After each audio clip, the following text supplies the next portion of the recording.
Okay, we're live now, Chairman. Thank you. Right, good morning, everyone, and welcome to this online meeting of the Environment and Economy Scrutiny Committee. My name is Councillor Wendy Bokett, and I am the Chairman of the committee.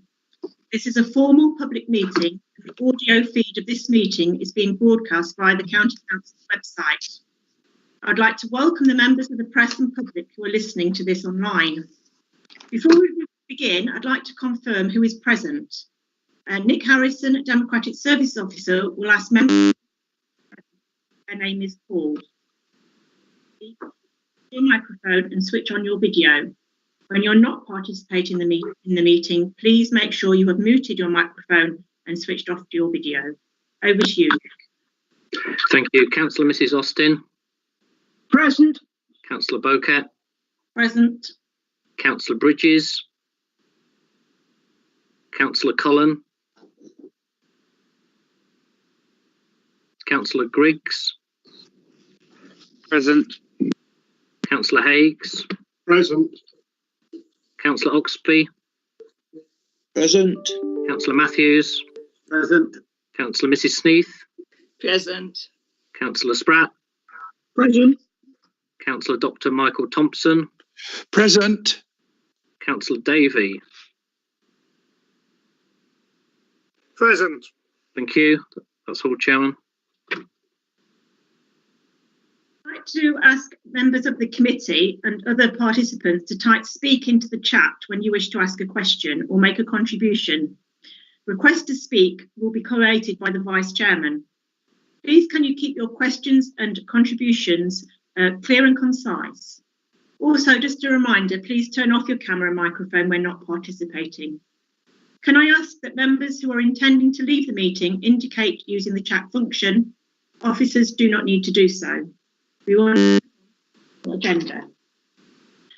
So item 1, apologies for absent and replacement members. Nick, have we got any apologies today? No formal apologies, Chairman, and no replacement members. Thank you. Any declarations of members' interest? If you'd like to type speak, if you have a declaration.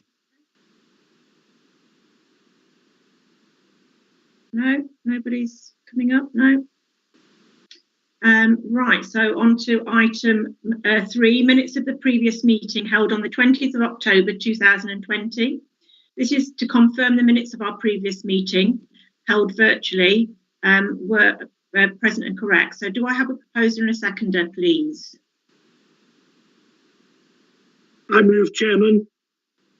You? Councillor Spratt. Thank you. Do we have a seconder? Councillor Thompson will second. Thank you very much. So we will now vote on the minutes. You are voting on whether you agree that the minutes are a correct record. Nick will call the name of each member present in alphabetical order and you're asked to state for, against or abstain. Over to you, Nick. Thank you, Chairman. Councillor Mrs. Austin. For. Councillor Mrs. Bokett. For. Councillor Bridges. He's not here. Councillor Cullen's not. Councillor Cullen. No, he's not here. Councillor Griggs. For. Councillor Haiggs. For. Councillor Oxby. For. Councillor Matthews.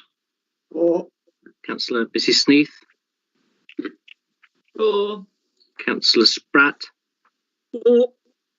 Councillor Dr. Thompson. For. That's carried. Thanks, Chairman. Thank you, Nick. Right, now moving over to item 4, which is the announcements by the Chairman, Executive Councillors and Lead Officers. I don't have any announcements today, so I will go over to Councillor Colin Davey. Have you got any announcements? Yes, I have a few, Chairman. Thank you very much, and good morning, everyone. I'll just kick off with the big announcements from last week. Obviously, there was a government announcement regarding the defence sector and our government long-term commitment to it. This is vital for Lincolnshire. We have many companies in the supply chain around defence, so that's really welcome news. Obviously, members will be aware of the government's 10-point plan for a green industrial revolution.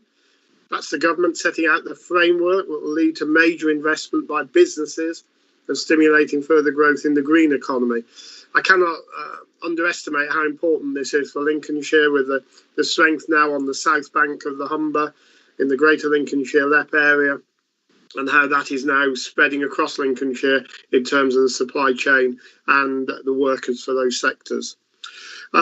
This Thursday, of course, we have the comprehensive spending review announcement from the Chancellor, and I'm hoping and expecting some further good news for Lincolnshire in that. So let's wait and see what that brings.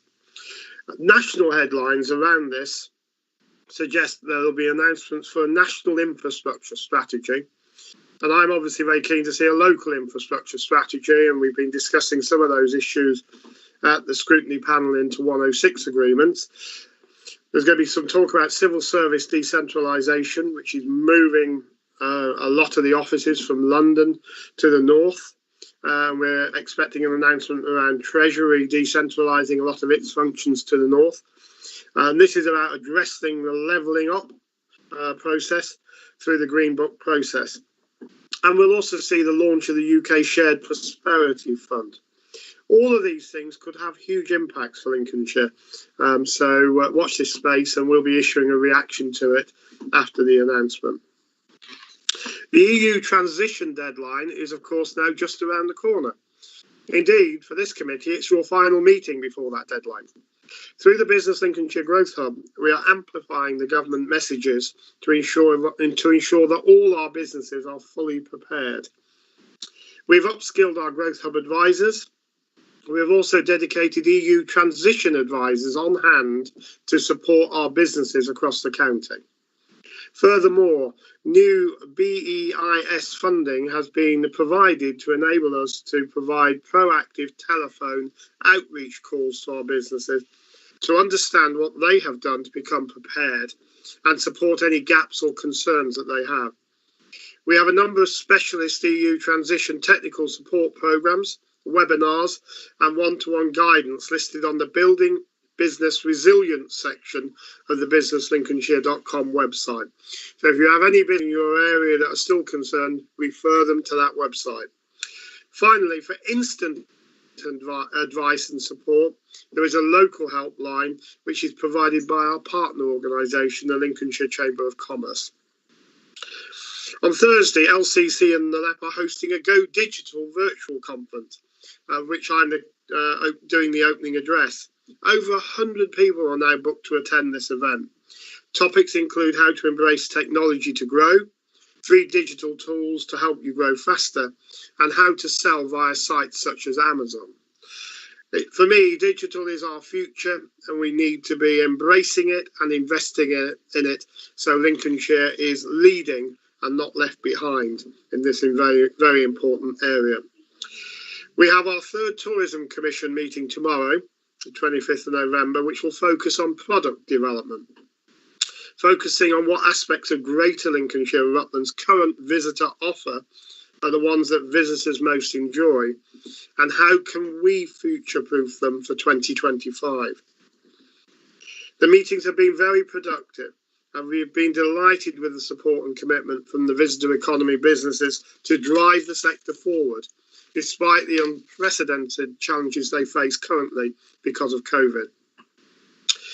And finally, this week we are also attending the Midlands Forum for Growth, which is a 3-day virtual conference held today until Thursday to showcase our investment opportunities for the South Lincolnshire Food Enterprise Zone.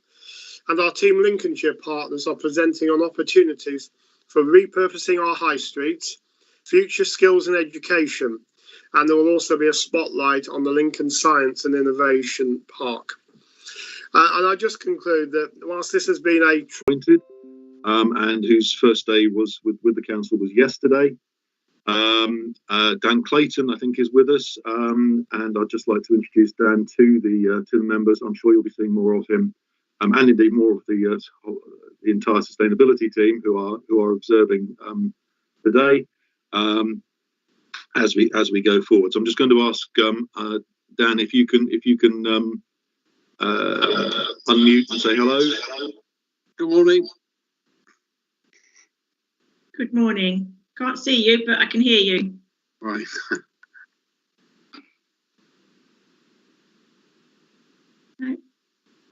welcome to County Council, and I hope you have some very bring us some exciting ways of working. And Thank you very much. Welcome to our environment and economy. That's you're very welcome. Thank you. Thank you, Chairman. That's all from me. Okay. Good morning, Chairman. Nothing further to add from myself. Thank you. Okay, thank you. Thank you very much. Okay, so that's no more announcements. So we will move on to our first item, which is the Lincolnshire Rural Support Network. This item provides an overview of the work of the Lincolnshire Rural Support Network and invites members to consider future opportunities to support the sector. Presented by Alison Tweedy from Lincolnshire Rural Support Network.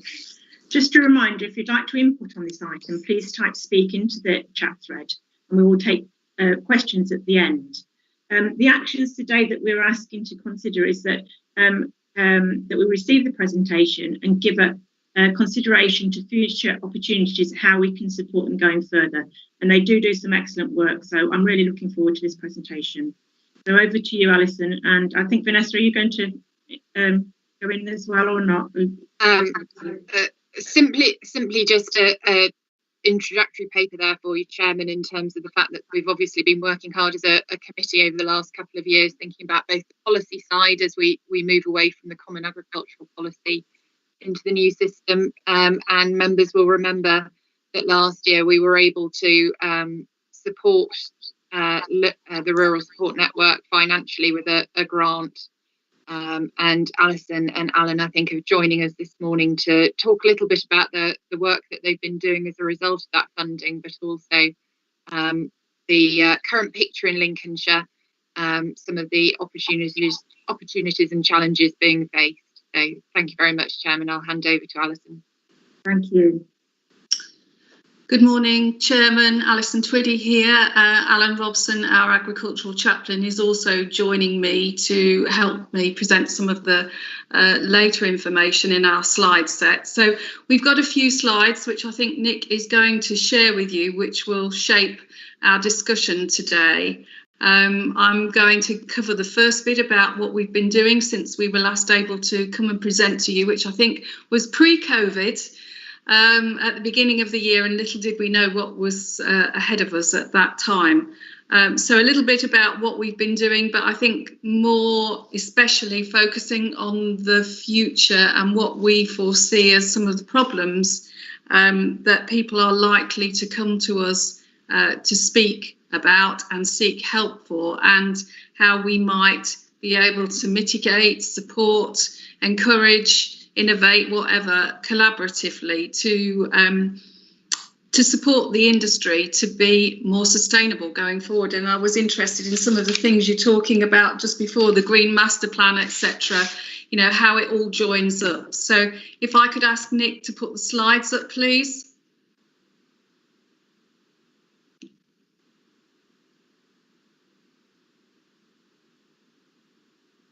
Can you see the slides? I can't. Okay, I've pressed share screen.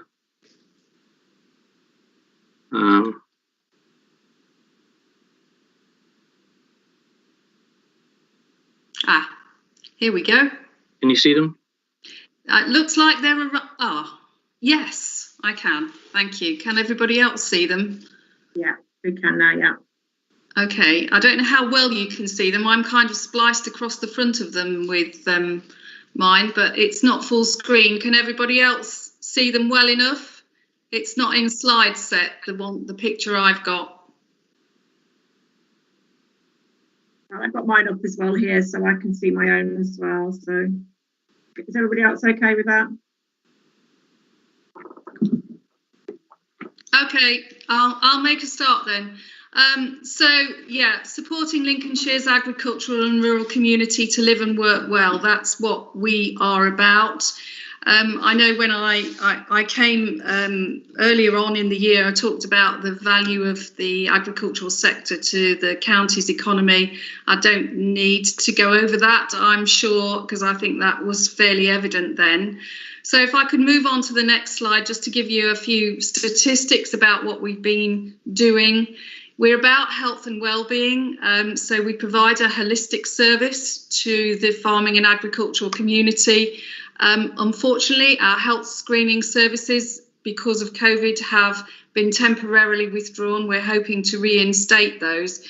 But even so, in the year up till 2020, we were able to deliver 978 health checks to various members of the farming and agricultural community at Louth Livestock Market, Newark Livestock Market, which is closed at the moment anyway, looking for new buyers, and also at the horticultural auction down at Spalding. So next slide, please. These are the statistics to the year ending April 2000, or rather March 2020. 160 farming families we helped in the year, in that year, which was an increase of 10%. When I go on to the next slide, you'll see our case numbers that we are supporting, or farming families that we are supporting, has gone up every year. And significantly, the big green chunk that you can see on that pie chart is mental health or stress related. So a significant number of cases with the presenting problem when they come to us is some kind of stress, but there will be underneath that the kind of practical issues that we also support. Next slide, please. This is an indication of the increasing take-up of our service. So you'll see there the figures from 2014. The green columns are the ones that relate to mental health. And within those, there will be statistics which include stress-related problems, and then the other kinds of mental, emotional support that we give, which will be things like family relationships, bereavement, etc., etc. So I think the story is clear there. I've been muted. Can everybody hear me? Yeah, I can hear you. Yeah. Okay, it's coming up that I've been muted, yes. Just to make sure that you could all hear me. So yeah, it's fairly self-evident, not only the numbers of people that are coming to us for help, but also the significant increase in that green column, which is about the mental health and emotional support that we give. I think what's interesting last year, the blue column is kind of farm-related business issues, and we did quite a lot last year with flood response. From the bad weather events or the severe weather events that happened in June and November last year. So we had a very proactive response to the flood effects, and we worked with the Lincolnshire Resilience Forum to be able to maximise what we could do and what else was out there and available in other places. The top heading there, social value, £10.31 per pound invested. I'm not going to go into the detail of how that figure's been arrived at, but we've been very fortunate to be working on a DEFRA-funded project, which has been managed by Rose Regeneration, and I know a lot of you will know Ivan Annibal and Jessica Selick. The project was especially to help farming support charities be able to evidence the value of the work that they do to support their local communities.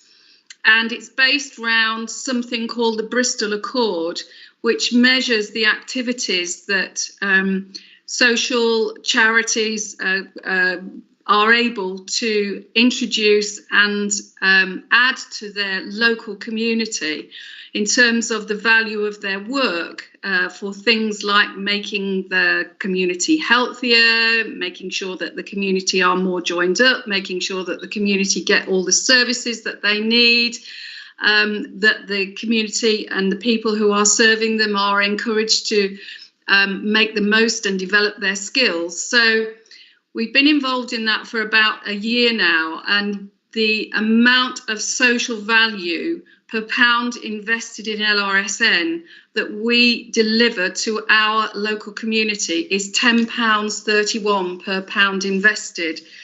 So I thought, in terms of the support that you were able to give us last year to help us to introduce our mental health and wellbeing lead, which was a big step forward for us, a full-time member of staff who's a fully qualified mental health nurse, the amount of money that you've invested in our charity has delivered £10.31 per pound invested into the Lincolnshire community. So I'm sure Ivan and Jessica could talk more about the details of how this actually works, but it's a great tool for us, and we're very grateful that we've been able to be part of it, and grateful that we're able to show you the amount of value we're adding to our community as a result of your investment.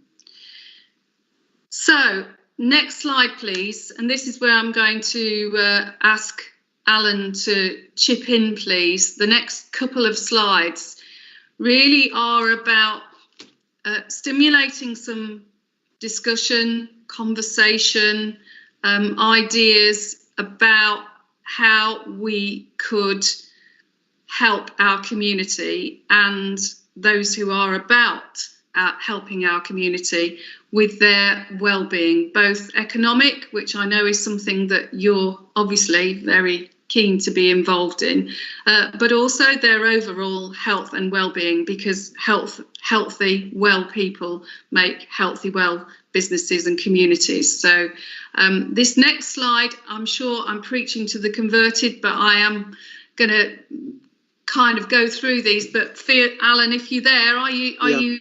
Yeah, okay. So future challenges, Brexit and reducing changed support payments. Big changes with regard to this as a result of us coming out of the EU.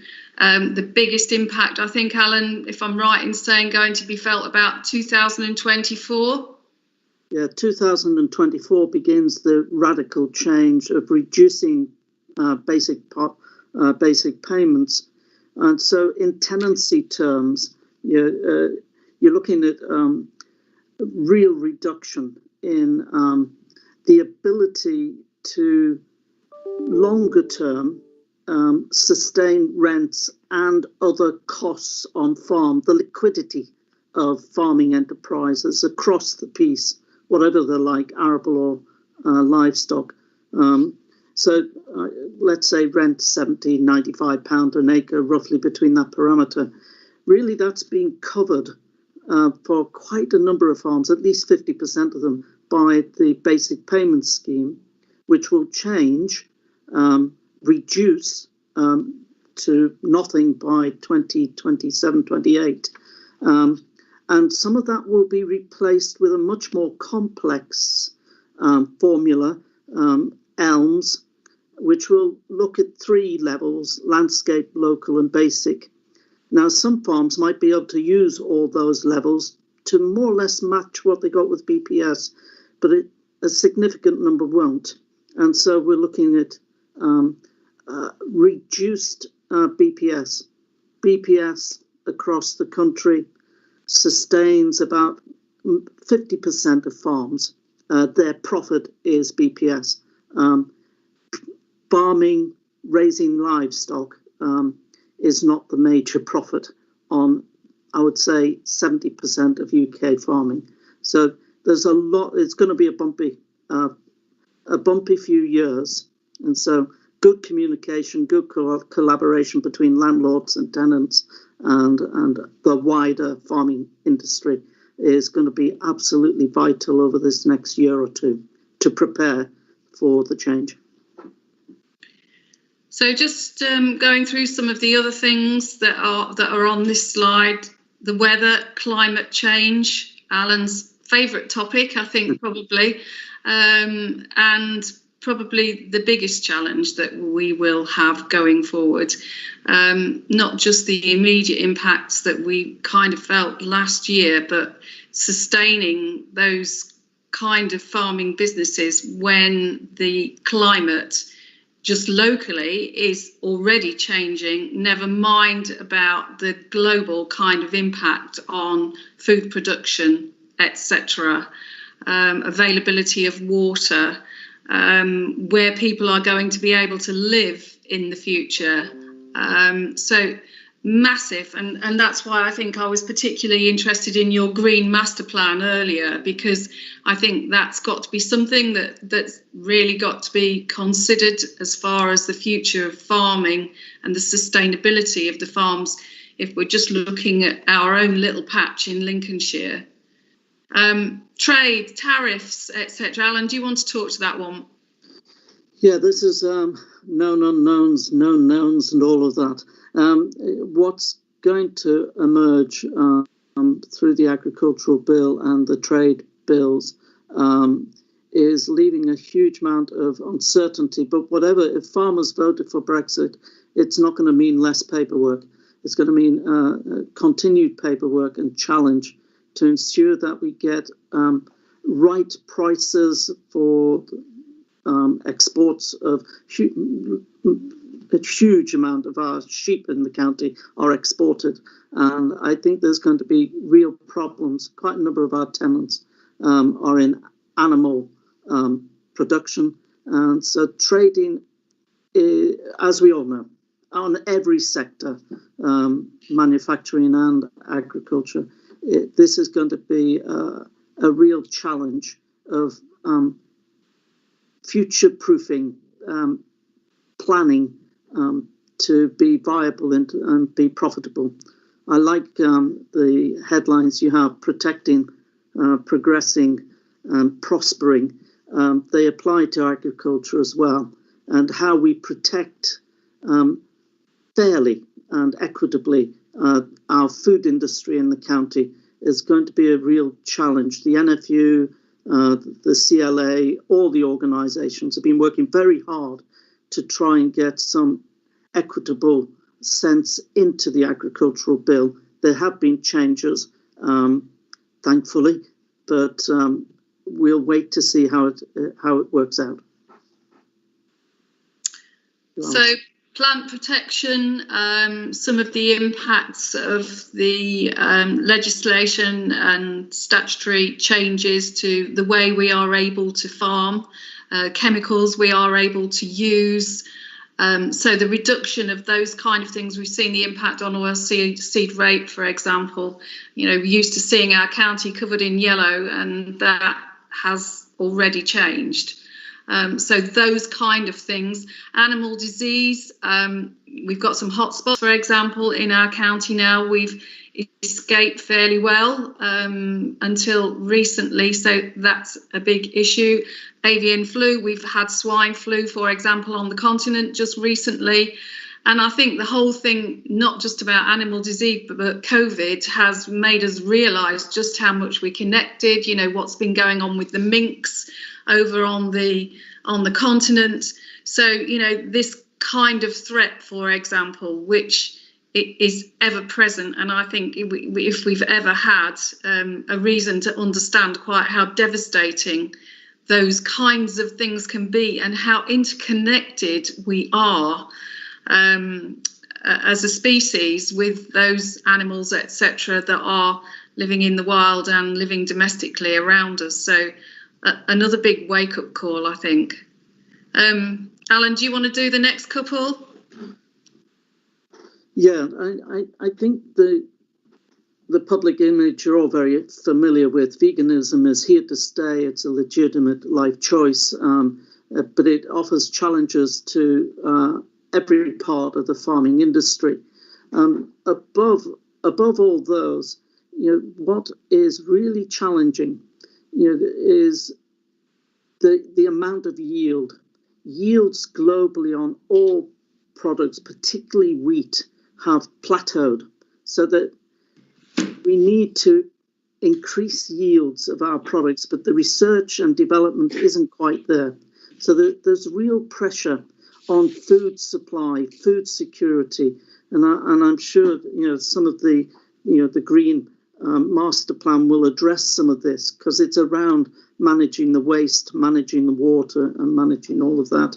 So that protecting the environment and the whole change of the support to the farming community around public goods, which is about protecting the biosphere, protecting the land, improving the land, managing water well, producing twice as much food whilst reducing the amount of impact on the land, is going to be a huge challenge globally. There are places around the planet, not least the Netherlands, who've developed an excellent circular farming strategy, farming policy. Our agricultural bill isn't quite to that level, but I think if we can get the industry and the community, we're all in this together. It's not just about food and farming, it's about how we develop land use in general, and how do we, and I note the Green Master Plan, I just managed to skim through it. It says, how do we leave it well for the next generation?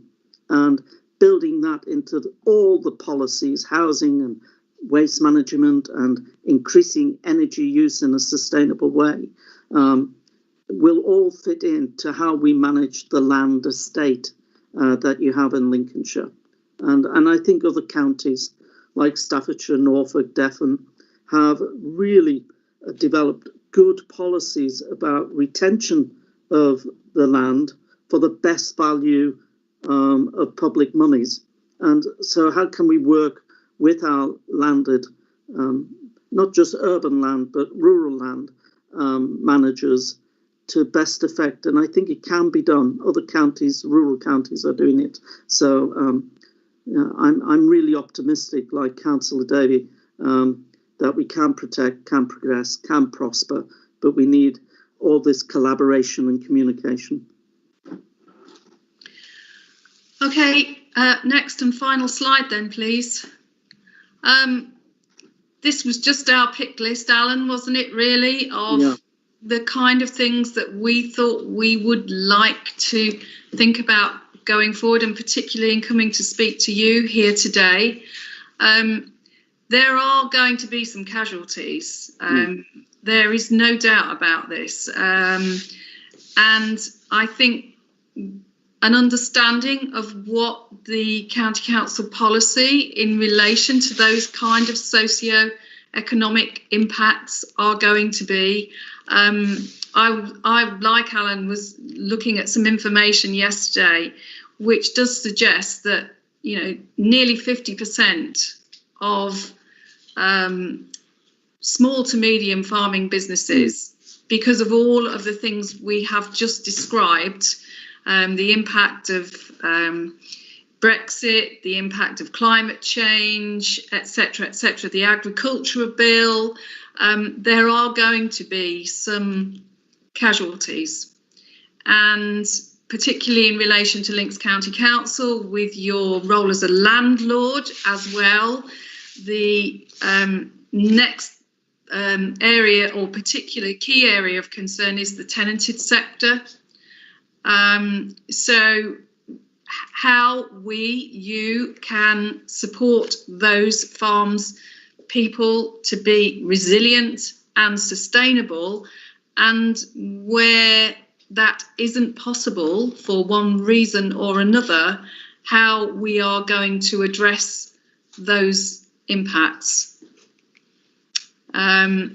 So, Alan, do you want to talk some more about some of the stuff we've been reading over the last couple of days about what there is out there and what opportunities you think there might be for us?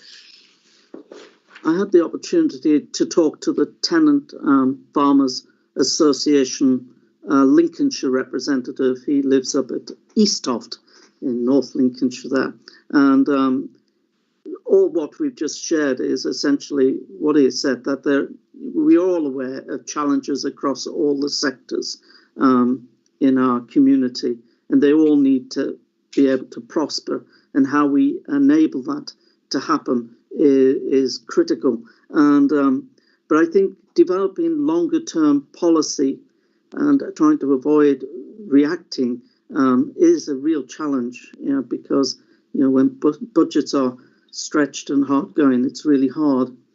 So I think rent increases can be justified, but can only be justified when the productive capacity of the farm, and sometimes tenants need to help with that. So we've had a major project through LRSN with the Prince's Trust Resilience Programme, and we had about 30 farmers in a room, medium size, some owner occupied, some tenanted, and you suddenly realise when you do a deep dive into some of those businesses how vulnerable they are. And I know the county have worked very hard in providing webinars and exploration of how you can look at your businesses. And I think those are ongoing for the farming sector. And I think we as LRSN would like to continue developing types of programs with partners to help the farming sector ride this really challenging next 7 years. So, it's a big issue, but I think, colleagues in other rural counties, and I'm sure you're in touch with them. I know I was part of a group that came down from Cumbria with Justin Brown a long while back. I think it'd be good to listen to what others have done, build relationships there, see what sound asset management plans have been created so that we can prosper longer term. The COVID waves hit, the Brexit ones, about to hit even harder. But climate change, I think, is the next really big wave. And it's great to see the Green Master Plan. If we can communicate and collaborate and cooperate together, I think we'll have a good county to allow young farmers to get into the business. Needs bigger national policies on that, but equally older farmers to exit with dignity is a challenge for us all. So, thank you for this time, Chair and colleagues from the county. Just one thing I'd like to add. Part of this similar strand of DEFRA funding has been awarded to Brown & Co, who have or had intended to run some training sessions for tenant farmers around just the sort of thing that Alan is describing, which is about kind of health check on their business with regards to future sustainability, profitability, impact of what they know is to come. I mean, they've had to reframe that because of COVID, but they are at this point delivering some webinars on the sort of stuff that we did with the Prince's Farm Resilience Programme. But they're also offering 3 hours free consultation to tenant farmers. I think they're offering it to about 30 or 40. So I don't know whether there's any opportunity to extend that. I don't know at this point how successful or not it will be. It's in the process of being evaluated by DEFRA. So one of the things that came across loud and clear for me with regards to the future and tenancy, it's the livelihood test and the suitability test, I think. And that sort of said it all to me with regard to whatever the future of the policy of the council is, that is vital to those businesses, and it's also vital to the county that those businesses do provide a livelihood to the farming families that work there, and that they are suitable to be able to deliver those businesses. And it is a hard fact that maybe some of those may not be suitable. They may not have the skills, and they may not be able to produce a sufficient livelihood. And those are going to be the casualties. And so helping those people to look into the mirror, rather than be faced with a very harsh, maybe rent review or a very harsh, you're out of here, there needs to be some kind of preparation and support for those transitions, is my view. So thank you again, as Alan has said. I don't know, were you going to say anything else, Alan? No, I appreciate any questions or any comments, but I look forward to working with colleagues on the webinar here, the meeting here. Even if one or two would like to visit with me to some tenant farms, not necessarily county council ones, but the similar issues, whether you're Glebe or Crown or St John's College or wherever, the issues are the same. And I know the Tenant Farmers Association are working very hard to help people look forward, build, we get used to build back better. I think I'd rather build forward better, and how we do that with the farming sector and the food sector in the county will be really interesting. And it's good to hear so much investment is coming through the County Council and LEP to enable future thinking. Thank you. That was a really interesting presentation. As you know, it's close to my heart.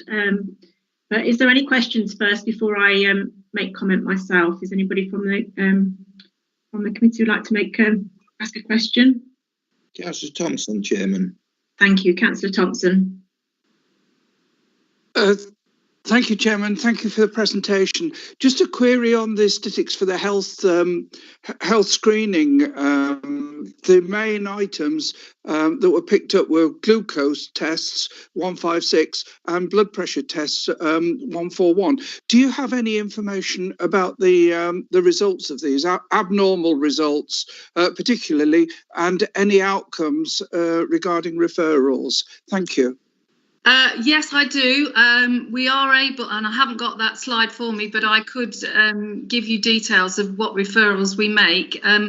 The health screening is holistic, so sometimes it is to GPs. So we have a medical director who sets our results, or rather our testing, according to NICE guidelines each year. So anyone who has a test that is reaching critical levels would be referred to the appropriate GP, or maybe if it's to do with dental, it could be dentistry or whatever, physiotherapy, etc.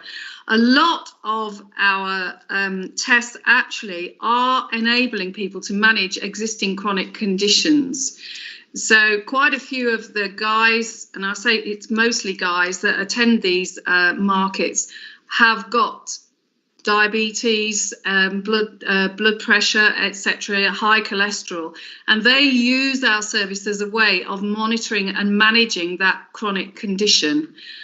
So we're keeping them out of critical services, if you like, by a regular way of engaging with them and ensuring that they don't need the kind of first line services that would normally happen. And the cost of each of our interventions is about half of a GP intervention, and it is actually funded by Lincolnshire Partnership Foundation Trust. Actually, they have continued to fund our health screening service for the last, how many years, Alan? 10, 12?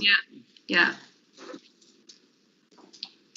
They are actually really supportive of the work that we've just been doing on social value, and also very supportive because of the increasing profile of physical health on the impact of mental health, that we continue to deliver that kind of service. Okay, thank you. Do we have some more speakers, Councillor Oxby? Yes, we've got Councillor Mrs. Sneath, followed by Councillor Matthews, Chairman. Okay, thank you. Liz? Thank you, Chairman.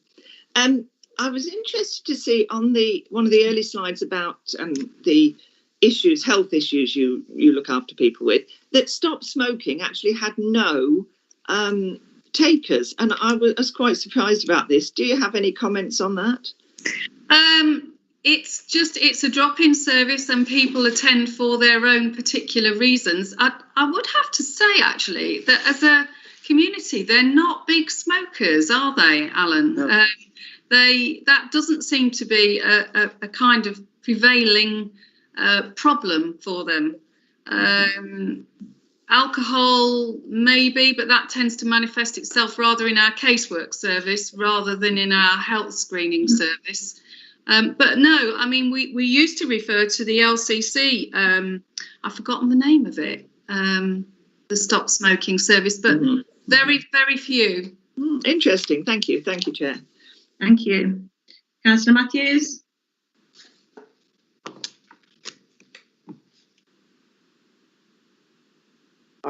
I am here. I was just going to look through the slides. Thank you both for that excellent presentation. You make the case really well. What I'm anxious about, again, with some understanding of the farming community, is it's a slow march to a train crash, because the farmers themselves don't seem to be aware that these things are likely to influence them significantly almost overnight, because whilst it will happen quickly, it is sometime in the future. What I was just checking for on the slides was the words loneliness as well. I couldn't see it there, but it was a fleeting glimpse. But I'm very concerned about loneliness as well. Through lockdown, we're already seeing this with our local farmers. You know, I'm ringing them up once a day just to have a natter to 2 or 3 of them, and they seem very pleased to do that. So, an excellent presentation. What can we do to make this urgent, really, to start to get the arable community in particular, because you've got access to the livestock community, you say, through the markets, but the arable community are sitting indoors at the moment, you know, hoping it's not going to rain for 2 days so they can get their late grain in the ground, and they're not ignorant of these things, but they're just waiting, and suddenly it'll be too late. Thank you. Thank you, Colin. I always expect that sort of incisive review. You're absolutely right. We had a meeting pre-COVID, before all this, last October. I called all the bishops together, the ones that are left, and all the leaders of the farming sectors, and we were saying then, before COVID, before the wave of Brexit, that we potentially nationally could lose up to 50% of our small arable farmers, because they're not adapting now, they're not acting now. Equally true in the beef sector. Chicken and pork are different altogether, they're more integrated. So you're right. Everybody I speak to who are agronomists, we had an interesting conversation with the head of Barclays Agriculture the other week. The fear is of those, the top 10%, they have already diversified, have other enterprises. The bottom 20% will really struggle and will exit. And it's that middle group. You were saying LRSN, agriculture, to have to prepare for that middle group who are just not facing it. And I agree, there are quite a number of lonely farmers out there too. And I've been doing similar to what you've been doing, as I haven't been able to visit, just ringing around at least 10, 15 farmers a week. Just, how are you? And they're always glad to talk. So that's why I think it'd be good to take some councillors out and just have a meet, just talk and see. Yeah. Alison. Yeah, I guess, I mean, that's a good question at a point at which we're trying to think about our future strategy and how we extend our reach. And COVID has particularly, of course, made that quite difficult. But we are looking to think, to discover and identify ways in which we can reach other people in other sectors. Maybe digital. I know one of your colleagues was just talking about digital being the way forward, and we definitely feel that. So we are looking at ways in which we can extend our reach, but I think there is something, as you were just saying, about encouraging people to start thinking about what the future, that is holding up the mirror and looking at what it looks like, and the sort of stuff that maybe when rent reviews, etc. I'm not sure when that is for you, but how that could be informed by preparing those tenants, for example. That's another way of being able to reach people who may not have given this any serious thought. Thank you, Alison. We've just had the rent reviews are in earlier in the year, aren't they? So they will get them in March. They get their rent reviews, I think it is. But I can't see any other questions. I just want to make a couple of comments. I know time is short and we've got another 4 papers to get through, but I think the piece that Alan said about exiting with dignity, I think that's a huge consideration for the County Council to take into consideration. And I think we should be preparing our smaller and our medium farmers who we know are struggling. We know they need help. We know they're going to have to retire or take early retirement. We need a programme really that not a programme, but maybe something out there to help them. We all know that, yes, they don't accept help until nearly the end, but a lot of these farmers don't know where to go when they're 59, 60, 61. Where do they go for help? How do they finish? And that is a big issue. How do I finish? How do I close my farm? Finish well. Yeah, in an acceptable way that I can move forward and continue with my life. So, and it is a big issue, the support payment, that did, as we know, pay a lot of the rent. So we have got huge issues. I know I've been talking with Vanessa and Councillor Hill about getting a group together of various people. I know we've spoken, Alison and Alan, about it. So I would need the committee's support with that. But we would like to get a few people around the county who could possibly help moving forward to have ideas about how we can help these farmers. If the committee is acceptable to that, Vanessa is going to speak to Councillor Hill more to see how we can do that. If everybody could just put in the chat whether they're acceptable or not, and then we will move forward with the proposals. I presume, yeah, I think everybody will be happy with that. So thank you both very much. It's always a pleasure to see you two. It is really a pleasure always. Our actions were to obviously listen to your presentation. So I propose that we move to receive the presentation. We've highlighted all your comments. I presume Nick's got them down. What the problems are moving forward, whether it's Brexit, whether it's the weather change. And I would look forward to, I possibly won't be on the committee in 6 months' time, but I would look for you to come back in 6 months if the committee would like that, to give a further update from yourselves, if that would be acceptable, to see where we're going. And we've got the county farms coming next to our next meeting, so that will be interesting, and we can also raise questions today, what you've raised, to them as well. So that would be good as well. So thank you for that. So can I ask that you're all in agreement of the presentation today and the suggestions we've put forward? If anyone dissents, please indicate in the chat now. No dissent. So thank you both very much. That was agreed. And thank you very much both for your report. Thank you. Thank you. Thank you. Bye. Bye. Moving on to item 6 now, which is our post-COVID midterm economic strategy. The item reports on the economic impact of COVID-19 on the local economy even, highlights actions taken to reduce the impact, explains the priorities of the midterm economic recovery strategy, and outlines some short-term actions that are being developed. The item will be presented by Justin Brown, our Assistant Director in Growth. And just remember, if you would like to input on this item, please type speak. We'll have questions after it's finished, but whilst Justin's presenting it, if I can bring your attention to the item on the bottom of page 18, where there are some questions that we would like you to consider when you're making your comments. Thank you. Over to you, Justin. Okay, thank you very much, Councillor Bowkett, and good morning all.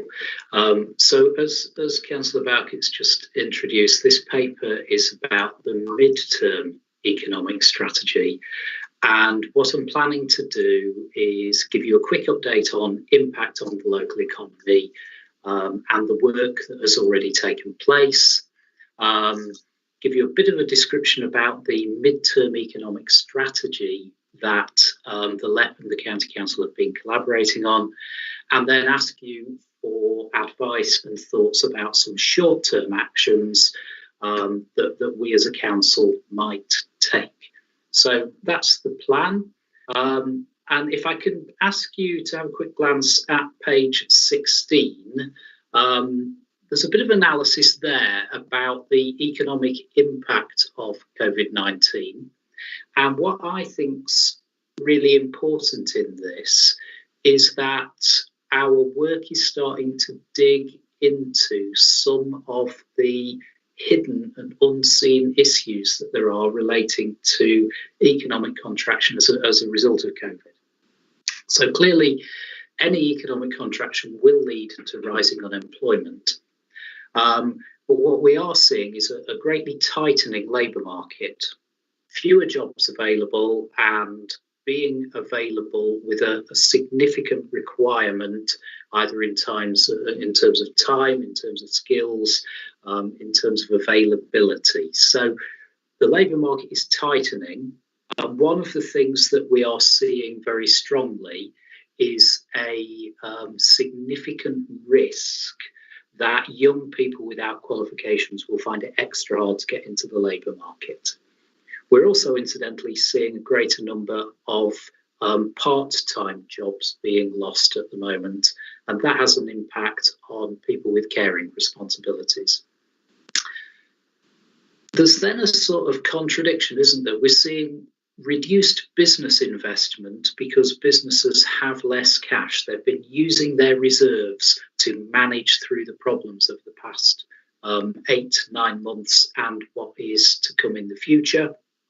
But at the same time, what we're seeing is those businesses that are successful are rapidly moving to digitisation, whether it is video conferencing, whether it's online platforms, whether it is working differently.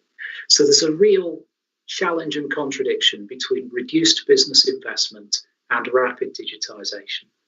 And then, of course, we are seeing localised impacts. So we are seeing certain areas suffer greater than others. Clearly, the analysis has shown that the coastal part of the county is most at risk, but I have a particular nervousness about the aggregate of job losses on market towns. So that's where we're at the moment. I've put some information at the top of page 17, which talks about some of the things that have taken place since the first lockdown. And I think it's page 27. There is a summary of everything that's taken place.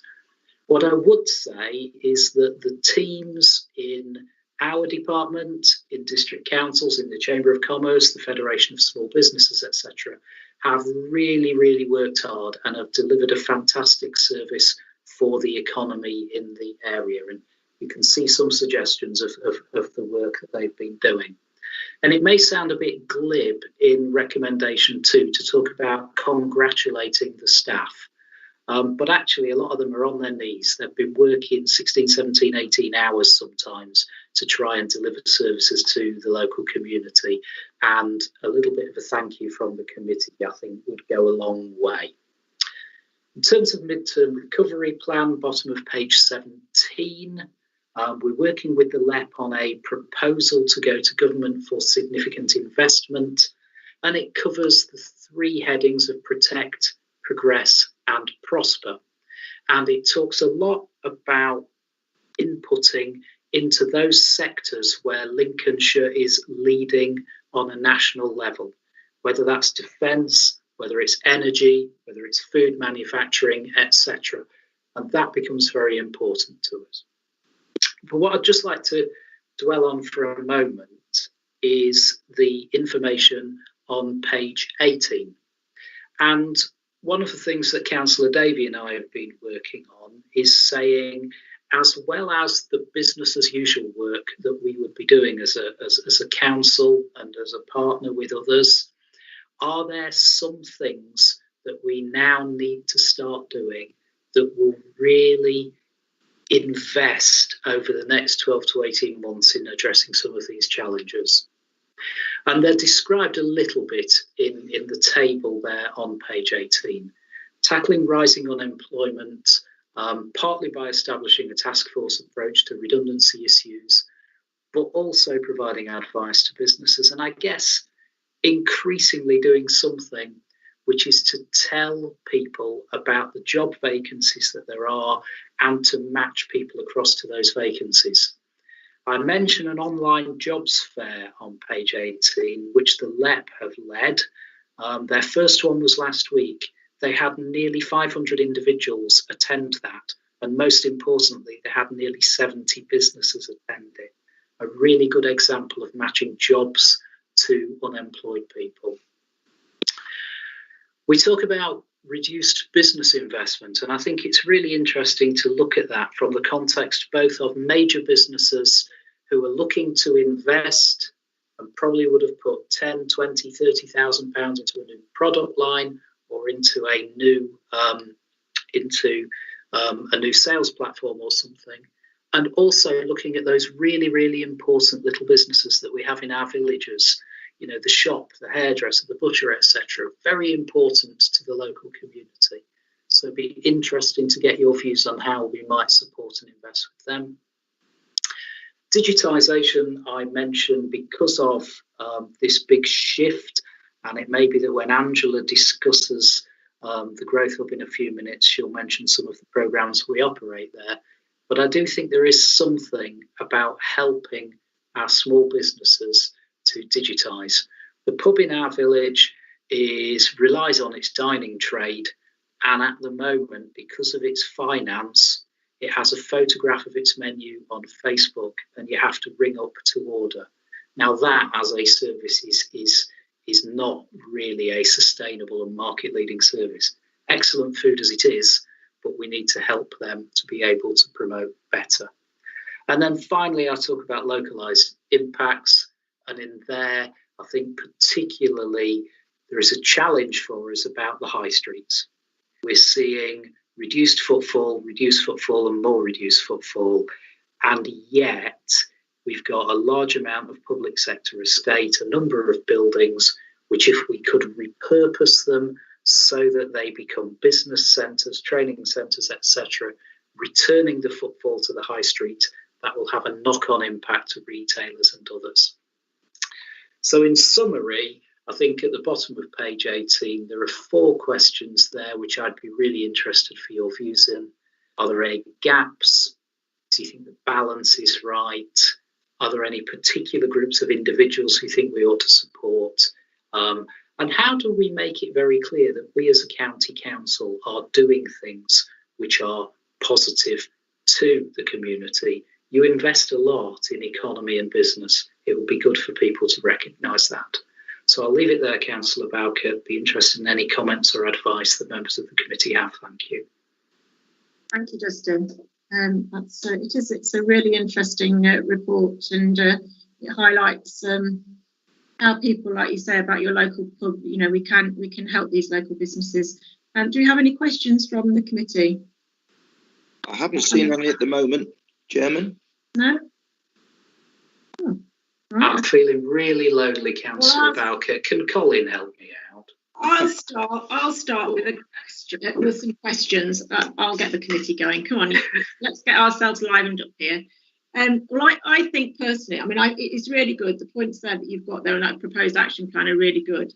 And I agree with you. We can help. I believe we can help by encouraging shopping locally, but we can also help, like your local pub, like your local butchers, your local bakers. I mean, all of us are busy. We're all coming home from work. If we could go online and just order it and be going and have it paid for and pick it up, it is about, I think, getting these businesses into the real world, really, isn't it? I mean, we do have a lot of butchers it's the granddad, the son, and the father, and it's a bit like our farmers that we're just talking about. It's actually bringing them into this century and encouraging them to highlight their businesses better. The high street is a real worry, a real concern. I mean, we've got, as you know, Lumley Road, Skegness we've got 5 more shops closing. Why would you want to go shopping in a place where there's no shops? So, we certainly have problems there. But no, I mean, I really do think you're going in the right way about it. I don't know if Councillor Davey, we do have some questions now, but do you want to come in first, Councillor Davey? Yeah, thanks. I think Justin's covered covered it very well indeed. But I think for me that it is now about the future, and it's not just about building back better or building forward better. It's about making sure we build real sustainability and resilience into the Lincolnshire economy going forward. And that's across sectors.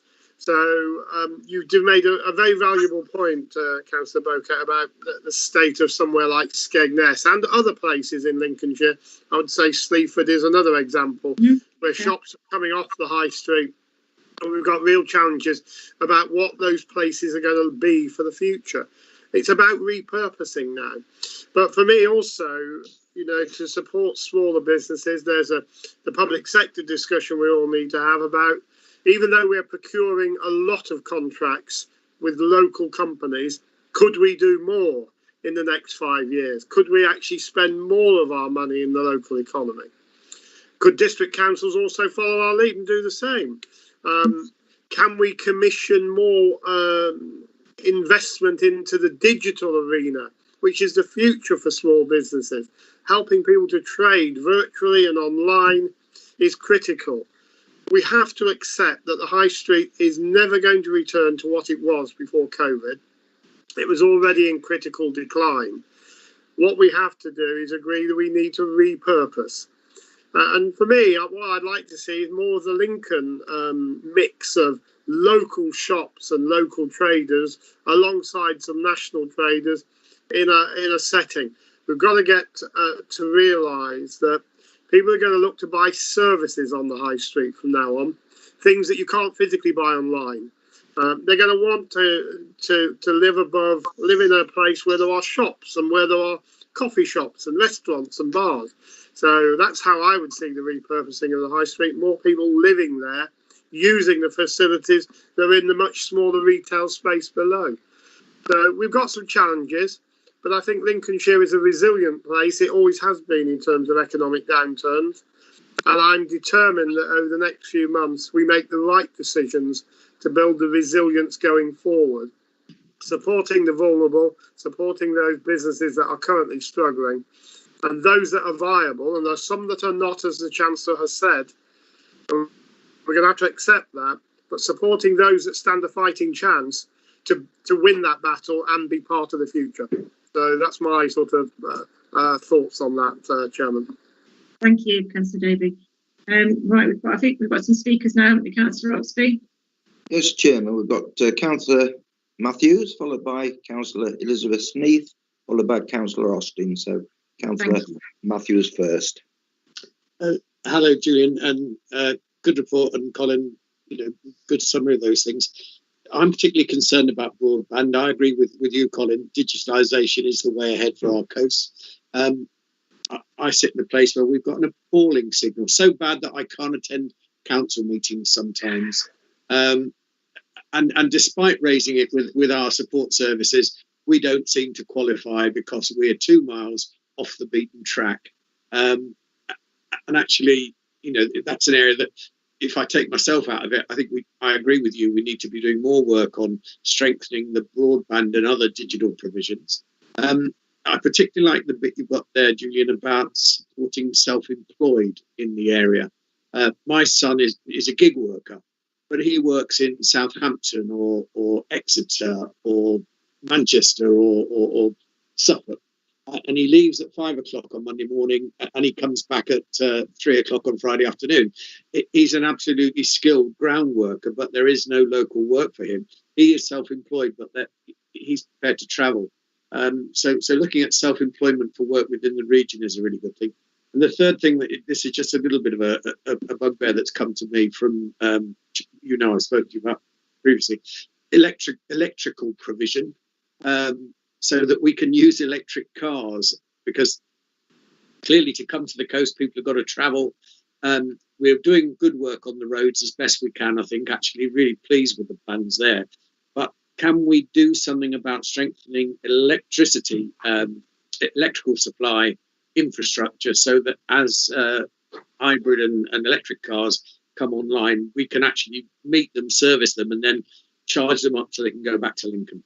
It's a good plan. I'm happy with it. Those are my 3 little issues I'd like to focus on. Thanks. Can I just respond before I let Justin answer the bulk of that?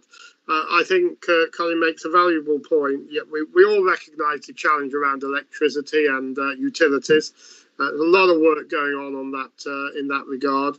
And ultimately, we are going to need to think about how we do new developments in the future that are off-grid, so which has their own generating capacity. A lot of thought going on on that at the moment, and Andy Brooks is doing very good work around that for the County Council. So it might be worth bringing an update to Economy and Scrutiny next year, just on that regard. I think the issue around technology and digital investment is critical going forward. You'll be pleased to hear, I can't tell you any details, but we are having some very interesting discussions with private sector regarding further digital investment into the county, and we hope to have something to say about that early in the new year, Colin. So I think we can. You can rest assured, Richard Davies, myself, and all the officer teams are working very hard in this regard to see what else we can do to bring better connectivity, because it supports the sectors that are critical to Lincolnshire's economy going forward, and particularly around visitor economy, etc. But I'd also say, as a small business yourself, Colin, there are vouchers available for investment into new tech that might help your business. The example of the South Ormsby estate that has its wireless network there, they've invested in it. It's driving their business model forward enormously, and what a great feature it was on Countryfile for them at the weekend. So, I think there are things to do. Have a chat with Steve Brooks about that if you feel that you might want to take advantage of any of those opportunities, Colin, for your business. Over to you, Justin. Struggle to think of something to say now, Colin.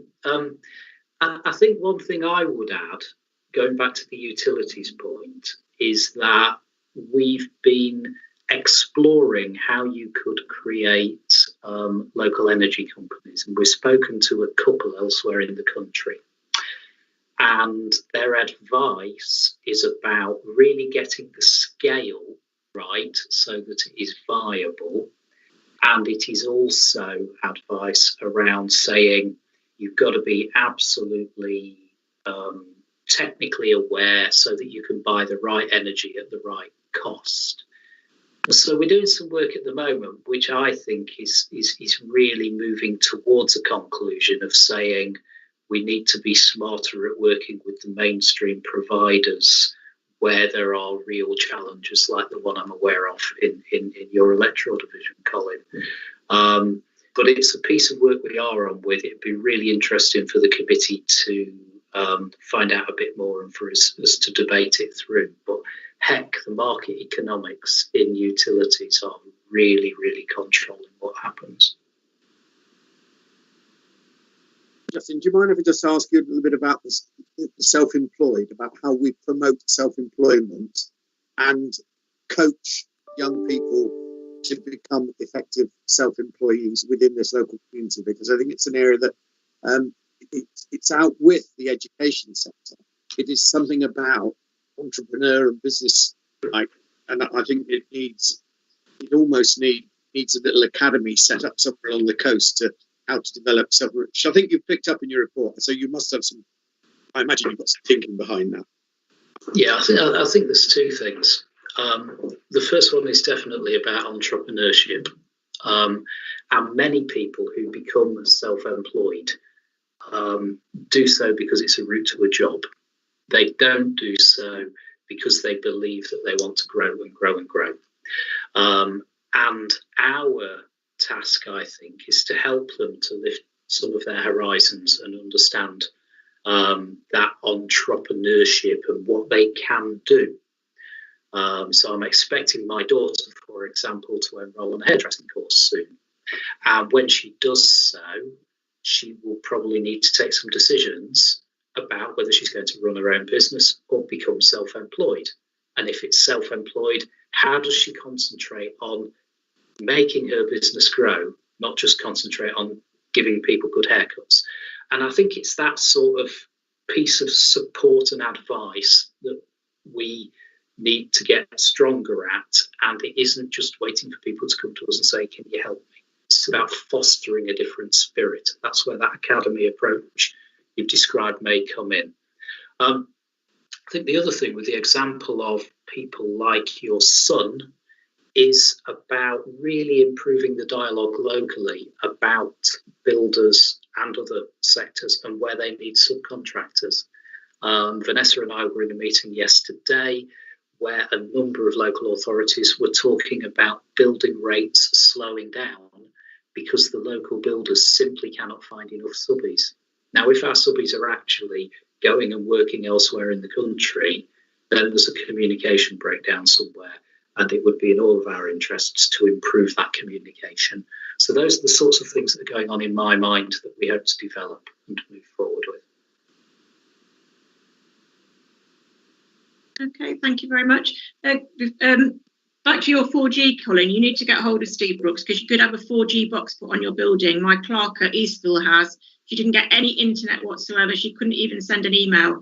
And now she's got really good internet. So you need to speak to Steve Brooks. I will send you his details after the meeting. Get him out, get him have a look. So moving on to Councillor Sleeth now. Thank you, Chairman.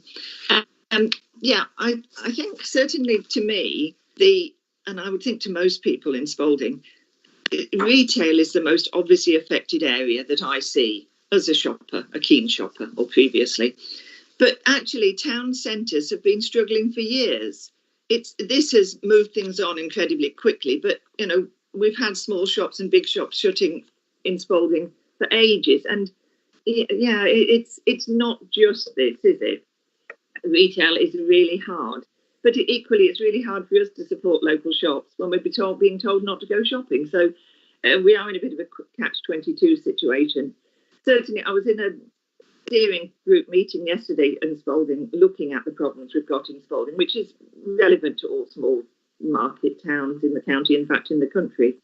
And we've got lots of exciting ideas. We would like to get people back living in town. We'd like to have events, etc., etc. So I think there is hope, but obviously it's just incredibly difficult at the moment, not just for Spalding, for every small town. And I don't know if that's a comfort to us, but this has made it worse without a doubt. Thank you. If I may, you've opened up an interesting point, haven't you, that the retailers are investing a lot of money in rent at the moment, and they're not seeing the footfall, and that's causing them a great problem. The easy answer is to look at saying how can they sell online in addition to selling for people coming into the shop, and their response will be, do you know what, there's only so much money, and if we're having to keep our rent going, pay our percentage of our furlough, etc., there isn't enough money to invest in online retail. And that's something that is a challenge that we're starting to give some thought to. How could we purpose something to give them the opportunity? And very often in our world, the grant regimes don't allow us to do a lot of work with retail. So it may be that we need to think about approaches that are not reliant on government and international grants. Yeah, thank you, Justin. Councillor Austin. Thank you, Wendy. Thank you, Chairman. Justin, people do keep on touching on all the things that I've got scribbled down here, as I've got down broadband, high street, and small sort of business setups. If I just go through my questions, because in many respects they are linked. Broadband, well, as you know, I've made quite a fuss about rural broadband over the years, and I still am.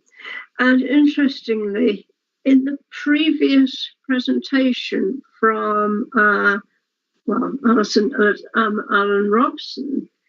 I wondered, to be honest, whether that part of the farming community that he referred to that were hard to reach Is one reason for that because of the poor rural broadband? I wondered if there was a connection there. Certainly, this is making. We've had people trying to work from home that are perhaps not. The truth is, we're not seriously remote. When I think of the people who've contacted me, with perhaps as the crow flies, stone throws, or whatever it is, 3 miles from the centre of Boston, less from the, directly say from the A16. So why is it that we've got an area and that doesn't have decent broadband, and kids struggle with homework and so on, but yet somehow these marvellous rural programs that I talked about just don't seem to fit in to the sort of sparse population. So that first one, I just felt, is that impacting upon the farming community? Do you want to comment on that one before I go on to the other bits? Yeah, I guess there's an information campaign, isn't there? Because we've already heard of a relatively simple response in terms of a 4G box. And I guess it's about how, in addition to network, we look at how individual people and businesses can respond and take some of their own ownership. So I think information campaigns are really important in terms of if you cannot access the network in a way that you wish, what are your other solutions? Yes, I'll leave that one there. Right. I've already often said, I'm afraid, we'd like 4G, please, before we bother with 5G.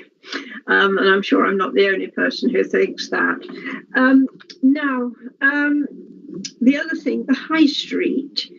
Not only, obviously, I'm on the outskirts of Boston, but I think of some of the bigger villages like Curtin, where the shops have closed and everything seems to be a fast food outlet.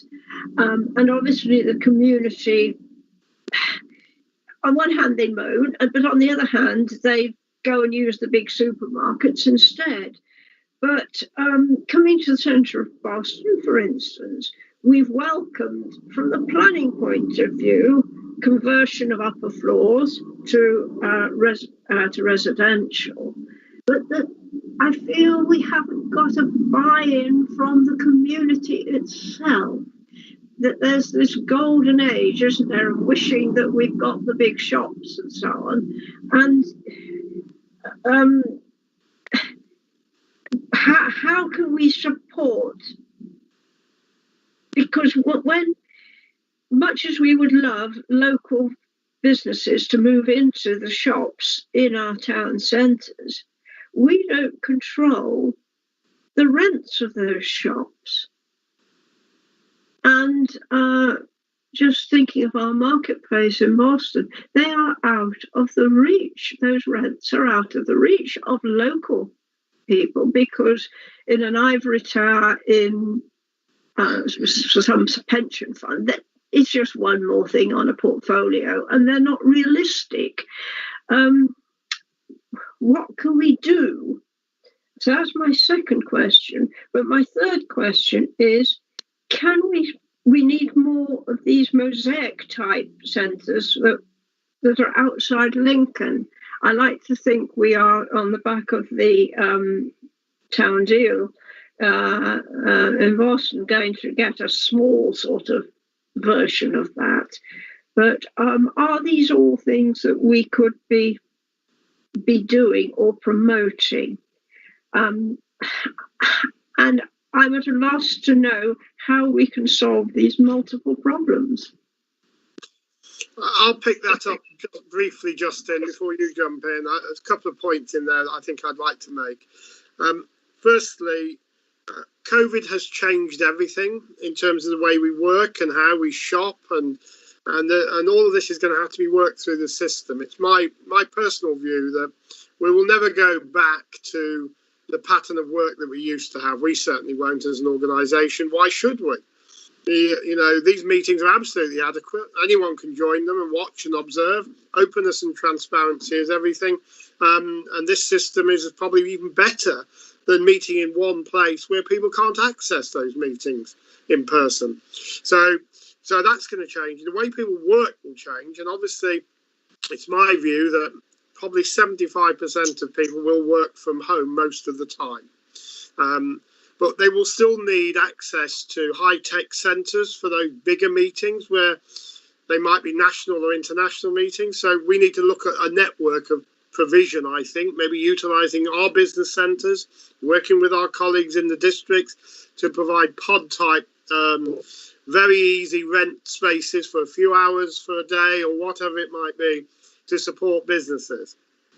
In terms of the business support, there's still the district councils across Lincolnshire have approximately £15 million of discretionary money to support those people who've not really had much help up to now. So that money does need to be utilised by people to help get themselves in a position. You know, by March, we are going to be in a different world again. We will be coming out of all of this. So we do need to prepare businesses now for the world after Brexit, the world after COVID. And we need to be laying the foundations for a different economy, but one I think that could be really fantastic for Lincolnshire. Bearing in mind the offer we have here as a county. Great space, great schools, great opportunities, very, very reasonable, high quality housing. And we know from the estate agents that, you know, people are moving up from the south at great numbers now into the county. They're going to bring money and ideas and creativity with them, and we need to take advantage of that. So we all need to be working together in partnership to find the way forward. And you're right, Alison, you know, the town deals might provide an opportunity for some places, but I'm really keen to ensure that our villages with maybe one shop or one pub, our market towns that are looking a bit, you know, struggling in this current environment are not left behind. I don't want to build up just a few places in Lincolnshire. I want to build up the whole county. And that means an economic plan going forward that is good for the whole of Lincolnshire, not one or two bits of it. Mm-hmm. Thank you, Justin. Yeah, I guess you've touched upon the fundamental opportunity for us. People want to move out of the big cities. They want to come to places like Lincolnshire. They expect certain things, though. And our job is to give them what they expect, because that means they'll come to us rather than Norfolk or Leicestershire or wherever. And my sort of final comment on this paper is, do you know, one of the things that small, fast-growing businesses are looking at is a different way of financing, a bit more equity, a bit more sort of cash injection for specific projects and things. And that's something that we're keen to look at. But if I may, there's sort of 5 points I've written down for us to sort of take forward from your discussion are town centre, retail, online and footfall, utilities, digital, self-employment and entrepreneurship, and using our procurement powers. So those are the things, thank you, that I'll build into the work as we move ahead. Thank you very much. And it boils down to the fact that people have to be prepared to help themselves and to ask for help. Thank you, Alison.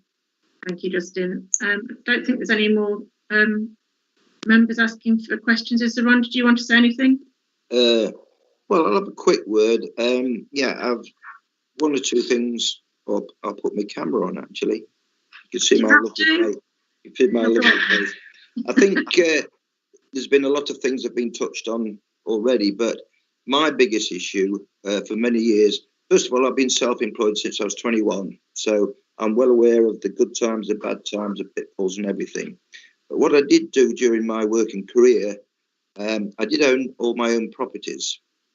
I bought my first shop in Lincoln, and I finally moved my business out into the country to the next village, and I rented a place which was realistically priced, and I thought, oh, that's interesting. So I did.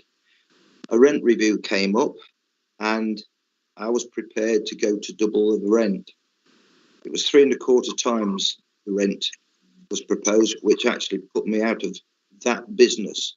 Fortunately, I had another business premises that I could rent, which I actually moved into at a reasonable rent.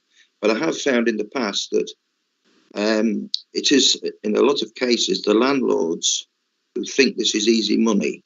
And Lincoln, for instance, I don't know if you've ever seen, but a lot of properties are advertised by agents with a London phone number.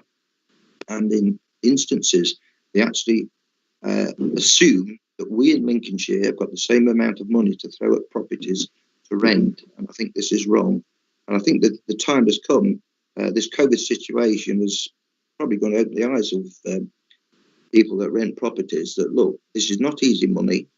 You might have to drop your rent because charging, I don't know, we'll just say for argument's sake, £200 a week today. I think, crikey, I can get, I've got to take a dive and take £100 a week. That is surely better than actually losing your whole lot, which has happened in the next village. Guy had a business running for many years. The landlords put the rent up, and he actually agreed the rent. And then they said, actually, we'll have a bit more. That premises is now stood empty. So I rest my case. But I think it is a wake-up call. I think Colin wants to... I think Chairman Ron makes a very valid point there. As I said, COVID is going to change the way everything is done in the future.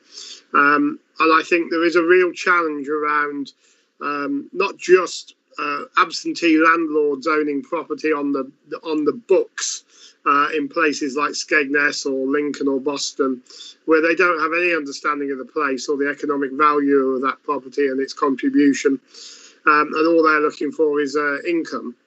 But I do think that the pattern of work will change, therefore investments in things like hotels for business travellers, such as Travelodge and Premier Inn and those kind of things, those may not be as viable anymore. And also, there will be that challenge around commercial property funds that some of our district councils are involved with.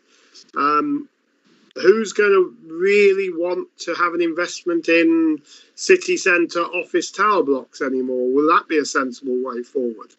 Will those returns evaporate? And will those investments be bad decisions? Because if so, the taxpayers are going to have to deal with that. And that's going to be a real challenge going forward. It's quite clear to me that the way we work, the way we socialise, the way we play, the way we travel is all going to change fundamentally. Some of this is going to be fantastic for our county. And it's going to be fantastic also, I think, in enabling, local democracy to thrive. One of the challenges to getting younger people to be councillors is they can't get the work and the political commitment to balance. Because of technology, they can now. Everyone can drop in and out of a meeting for an hour. It's the 3 hours of travelling that some people have to do there and back to attend a meeting in Lincoln that makes it unviable for them. So, we need to embrace all of this. But I really share with you, Ron, there is a real challenge around this understanding about rental values and business rate values in some of our communities. And we are in danger of seeing the hollowing out of the high street completely in places like Skegness and Sleaford. And we're going to have to do what we can to help those places recognise that they're not going to be able to stop it. And what they need to do is embrace change, embrace a new way of delivering a vibrant high street. And it's going to mean changes to planning, changes to rules, and they're going to have to do it at speed. Otherwise, you'll end up with loads of boarded up shops empty for years on end. And that will be negative for the whole of the county, not just for that particular place. Thanks, Ron. Thank you. Do you want to say anything, Justin, or is Colin answered? Just to say, I might give you a ring, Ron, because there's some really helpful stuff about affordability in there that would be useful just to pick your brains on. Thank you. Thank you, Justin. Yeah, thanks for that, Justin. Yeah, I'd be pleased to have a chat with you. Yeah. Thank you. I don't think there's any more speakers. Just going back quickly to the high streets and that though. I mean, we've got places like Woodhall and Horncastle and even Spilsby, but you know, they have redesigned themselves, I would think, into sort of like more like the craft shops, the shops that ladies like to look round, that's got all the candles and all the different ornaments and things. So there is ways forward, I think, but it is about, you know, people looking at and doing things differently, isn't it, and changing it. So yeah, well, thank you, Justin. It was really an interesting report. That it's very interesting, and I think you've had a lot of comments there that you can take forward. So I think we've gone through all the actions that were required. So that I propose that I remove and renote the report. I personally would like to congratulate officers and partner organisations. You know, they are doing a tremendous lot of work. It's not just this for this paper. I mean, all over the organisations, everybody is working above and beyond. And I know it is difficult when you're working on your own from home and you haven't got that contact with your colleagues to just sort of knock on the door and have a cup of tea or whatever. So I know it is difficult. So I'd like just to send those congratulations on the steps that you've taken and support the strategy.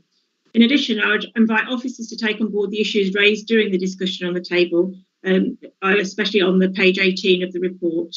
So can I ask that you are all in agreement? If anyone dissents, please indicate in the chat now. No, nobody's commented, so thank you very much. Thank you, Justin, and it's lovely to see you. Thank you. That's agreed. So moving on now to item 7, which is our Business Lincolnshire Growth Hub. This item provides an update on the activity delivered by the Business Lincolnshire Growth Hub. This item will be presented by Angela Driver, Senior Commissioning Officer. And just a reminder, if you'd like to speak, please put it in the chat. And the actions that we are asked to debate on when Angela's presented the paper are that we note the current progress, support the Growth Hub in highlighting services to business contacts, and provide input to assist the Growth Hub future plans regarding business support needs. So over to you, Angela. Is she there? Is she with us? Sorry, I have a delay on my mute button, so apologies for that. I'm here now. I hope you can all hear me okay. Yeah, we can. Thank you, Chairman. As you pointed out, the paper provides an update on the Business Lincolnshire Growth Hub activities so that the committee can get an overview of the volume and types of support that we're delivering. So if I give you a quick outline of the paper, and then I was going to ask for some thoughts on committee members' thoughts on future support and ideas that we might need to think about. And I think the debate that's just gone before actually has been really, really helpful. And I think lots of the ideas that have come out of that debate will also influence our business support provision as well. So members, they'll be able to see from the paper there's been a huge amount of effort, as we've said, from ourselves and our partners to adapt our delivery models and refocus the delivery to meet the changing needs of businesses. So at first we were very much in that crisis management phase and supporting businesses through that. But more recently, certainly before the second lockdown, we were refocusing back towards growth again. So partnership working has been very, very strong, both with colleagues internally and with other support organisations externally. And I think that's been a really big win, actually, from the COVID situation, that it really has kind of brought organisations together to make sure our businesses get the right support. So we've been working very much as part of the Lincolnshire Resilience Forum Business and Economy Recovery Group, to ensure that the provision that we're providing through the Growth Hub really meets the needs of local businesses through this very difficult period. And the business support landscape has really grown to reflect the priorities from that plan. So on page 35 of the report, you'll see a very busy table. I apologise for the small text in there, but there's an awful lot of information to get into that table. And what this represents is a landscape that provides support right through from startup provision, through innovation, sector support, exporting support, business resilience and EU exit, right through to that sort of high growth and skills landscape as well. So we've got a very busy and a very robust business support landscape. And I think it's very true to say that the breadth and volume of support is really unprecedented. There's a lot there for businesses to access. It's for businesses to try and find the time to access some of these things with such a lot of other pressing matters that need their attention. So we've had additional funding from MHCLG and from BAYS to allow us to deliver these new programmes. So we've got extra support for manufacturers and high growth businesses. We've expanded our EU exit support, and we've been able to add to our advisory support as well. So a growth hub advisor to cover the Rutland area that's now come within our geography, and also a advisor for the tourism sector as well.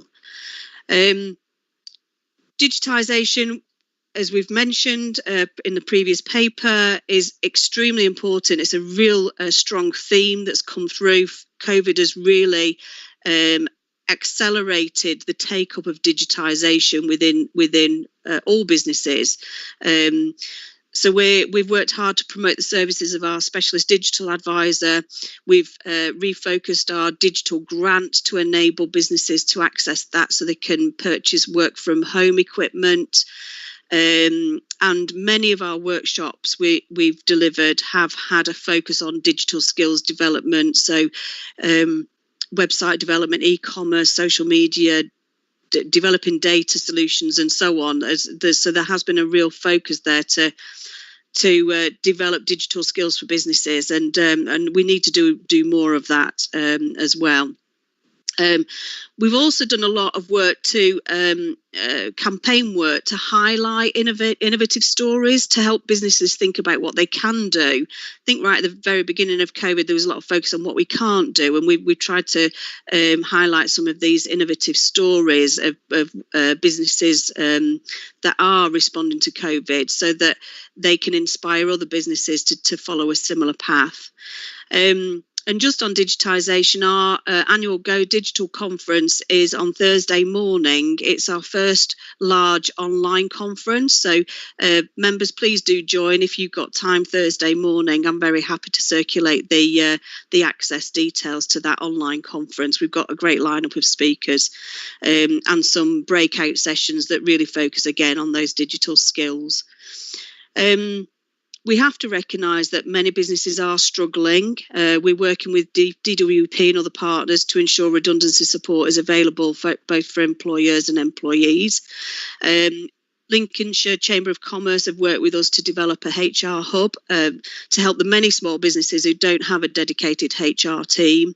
And we've also recognised that there is a need for that mental health and wellbeing support as well. So there's various tools and resources available through the website to help fill that need as well. But having said that, there are examples, many examples actually, of growing businesses, the businesses that have really seen COVID as a catalyst for growth, have used the opportunity to innovate and invest in technology and invest in their businesses to help them grow and to really take advantage of this situation. Grants are really important to help kickstart projects, and there is still a great need here, but grants are not everything, and advisory support does continue to be very important. And what I did is include within the paper a few case studies so that committee members can see some of the types of businesses that we're working with. There's some really interesting, innovative businesses in Lincolnshire that we don't all necessarily come across in our day-to-day lives. So I hope those 4 case studies were interesting for committee members. So to conclude then, huge amount of work to put in place the right measures to help businesses. There's lots and lots of provision out there. We now really need to make sure that those offers are accessed by businesses, that they're aware of them and do take the opportunity to take them up. So we're working very hard on our comms activity to try and ensure that we spread the word. And if I could ask members to make sure that their business contacts are aware of the Growth Hub and the provision that's available, that would be most helpful. Thank you. So we're awaiting at the moment our funding figures for the next financial year for 21-22 from BEIS. And in preparation for that, we are thinking about what support provision we may need. So it'd be really helpful to have any further comments from members. I know there's been a long discussion prior to this paper about business support needs, but if there's any further comments that members would like to make that I can take away and we can factor into our thinking for next year, that would be most helpful. Thank you. Thank you. Thanks for that. It's again, it's as you say, it goes on from Justin's report, but it's all very interesting what we're doing. Is there anybody who wants to ask a question? Councillor Sneath has come up again, Chairman. Yeah, Councillor Sneath. Thank you. Yep. Thank you, Chair. Thank you. Yeah, I'm very excited to see Evolved Flowers in here. I live in Pinchbeck.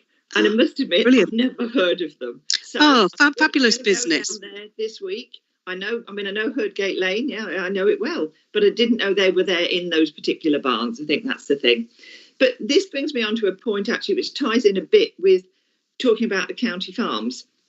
That's an area where that's based, where there's a lot of flower growing going on. And on my own farm, I know some of the land is let to people who grow flowers.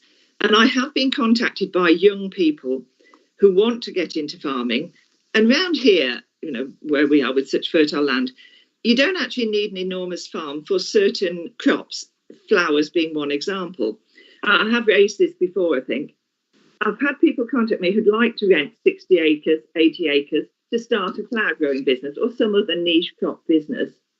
And yet we don't seem able to accommodate them. And I think that's a real pity, because I would like to think we were trying to support people who are trying to grow flowers for people like Evolved Flowers. So we're not bringing flowers in we're not flying them in from other parts of the world. No, this doesn't quite tie in with what we're talking about exactly at the moment, but it's something that everything's connected is what I'm trying to say. And I would personally like to be supporting people who want to get into growing such crops. Thanks.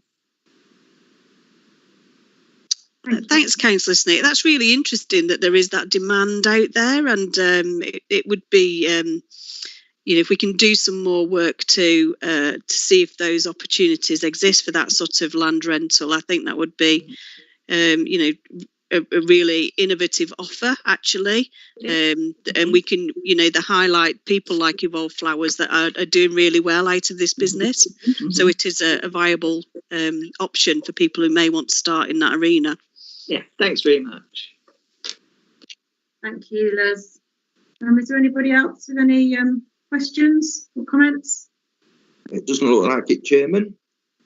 Okay, well, I'd just like to make a comment. I mean, it's a really good paper, Angela, and I think the £1,000 grant scheme, digital grant scheme, I think that's brilliant, because obviously a lot of smaller employers might not even know that we're doing that. So it is all about pushing it out there, isn't it, and getting the word out. And certainly the redundancy support as well, and the HR hub. I know we used to run smaller businesses years ago, and you can't always afford that. And I think that's your biggest worry. If you've got 1 or 2 staff and you're going to have to make them redundant and you don't know how, you certainly have some sleepless nights. So yeah, you're doing some excellent work. So I hope that obviously with the comments that we've made before and what we've just done there, I mean, it's going forward. And so please circulate the conference if I get a chance on Thursday morning. I'll have an overview, but that's really, really good. If we can, some of us can attend that would be good. Yeah, so that's fantastic. So there's no further comments. So thank you very much. So let's see what the actions were that, yes, we've noted that the current progress and provide input. So I think we've done that with Liz and myself. So the proposal is that I move that we note the progress made on the Business Lincolnshire Growth and Support Hub in highlighting services to business contacts. And as we just said, if we can continue to do that and get the word out, that's really good. So can I ask that you're all in agreement, and if anyone dissents, please indicate in the chat now. No, that's fine. So thank you, that's agreed. So thank you very much, Angela. Thank you, lovely to see you all. Thank you very much. Bye. Bye. Right. So, yeah, sorry, I'm just moving myself forward, and I've just thrown the paper out that I need, so I do apologise about that. So, right, moving on then swiftly to item 8, which is the draft Green Master Plan.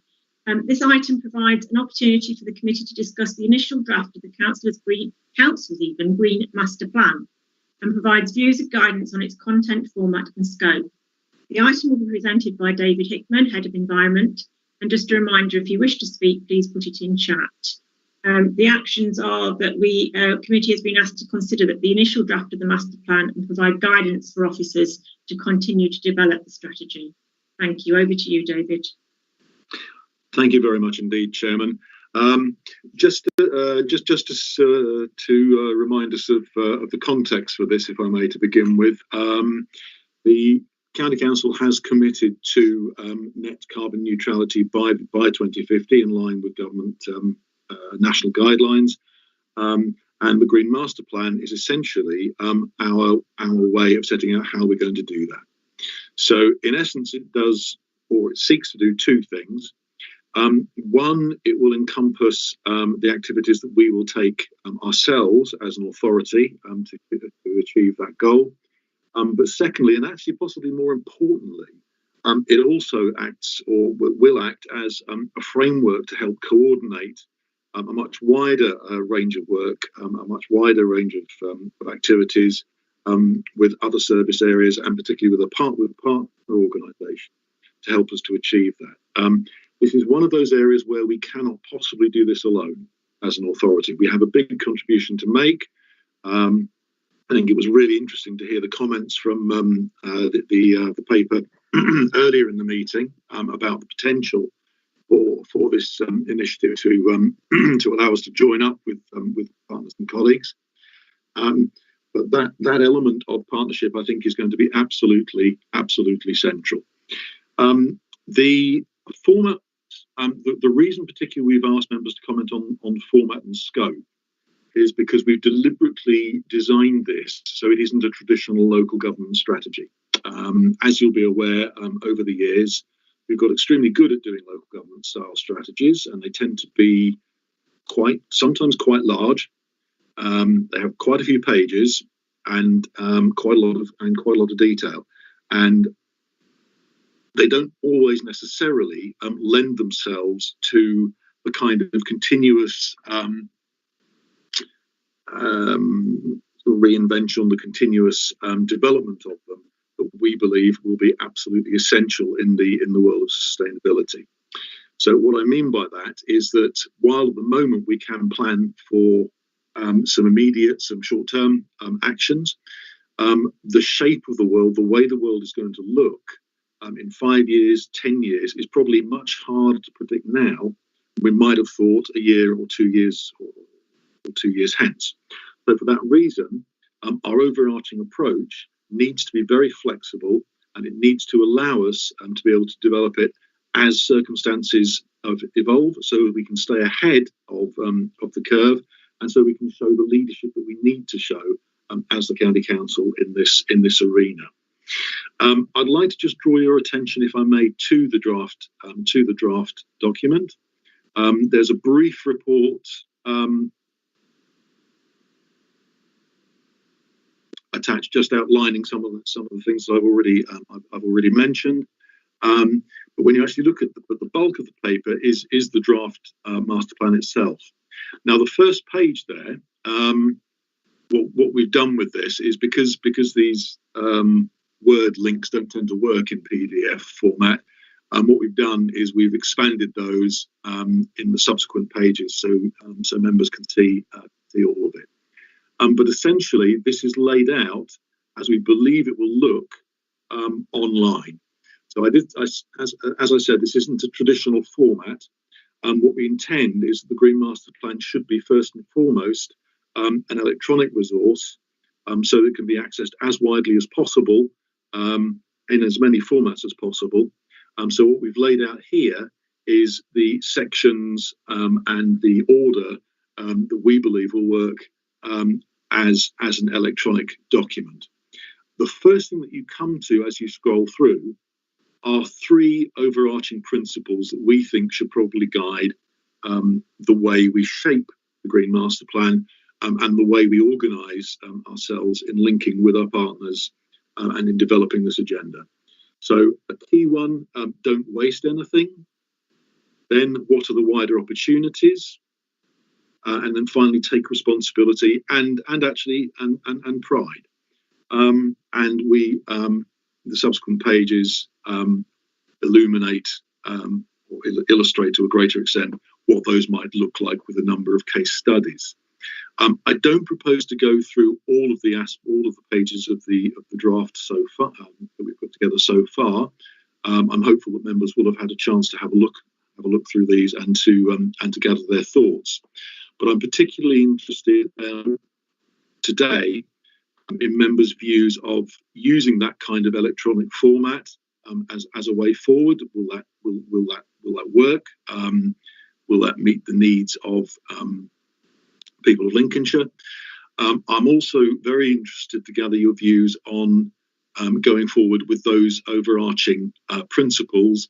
And of course, I'm also extremely interested in views members may have on the master plan itself, the proposed contents, direction of travel. We will, of course, be developing a more detailed action plan with short-term and longer-term actions in it. And we will also be linking that very closely with the developing transformation programme that members will be aware of. That is also developing services across the authority, particularly in response to the COVID circumstance, but also to develop us as an organisation for the future.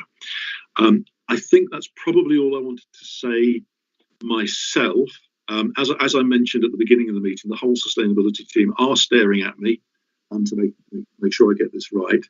So I'm going to invite any further comments, should there be any from the members of the team.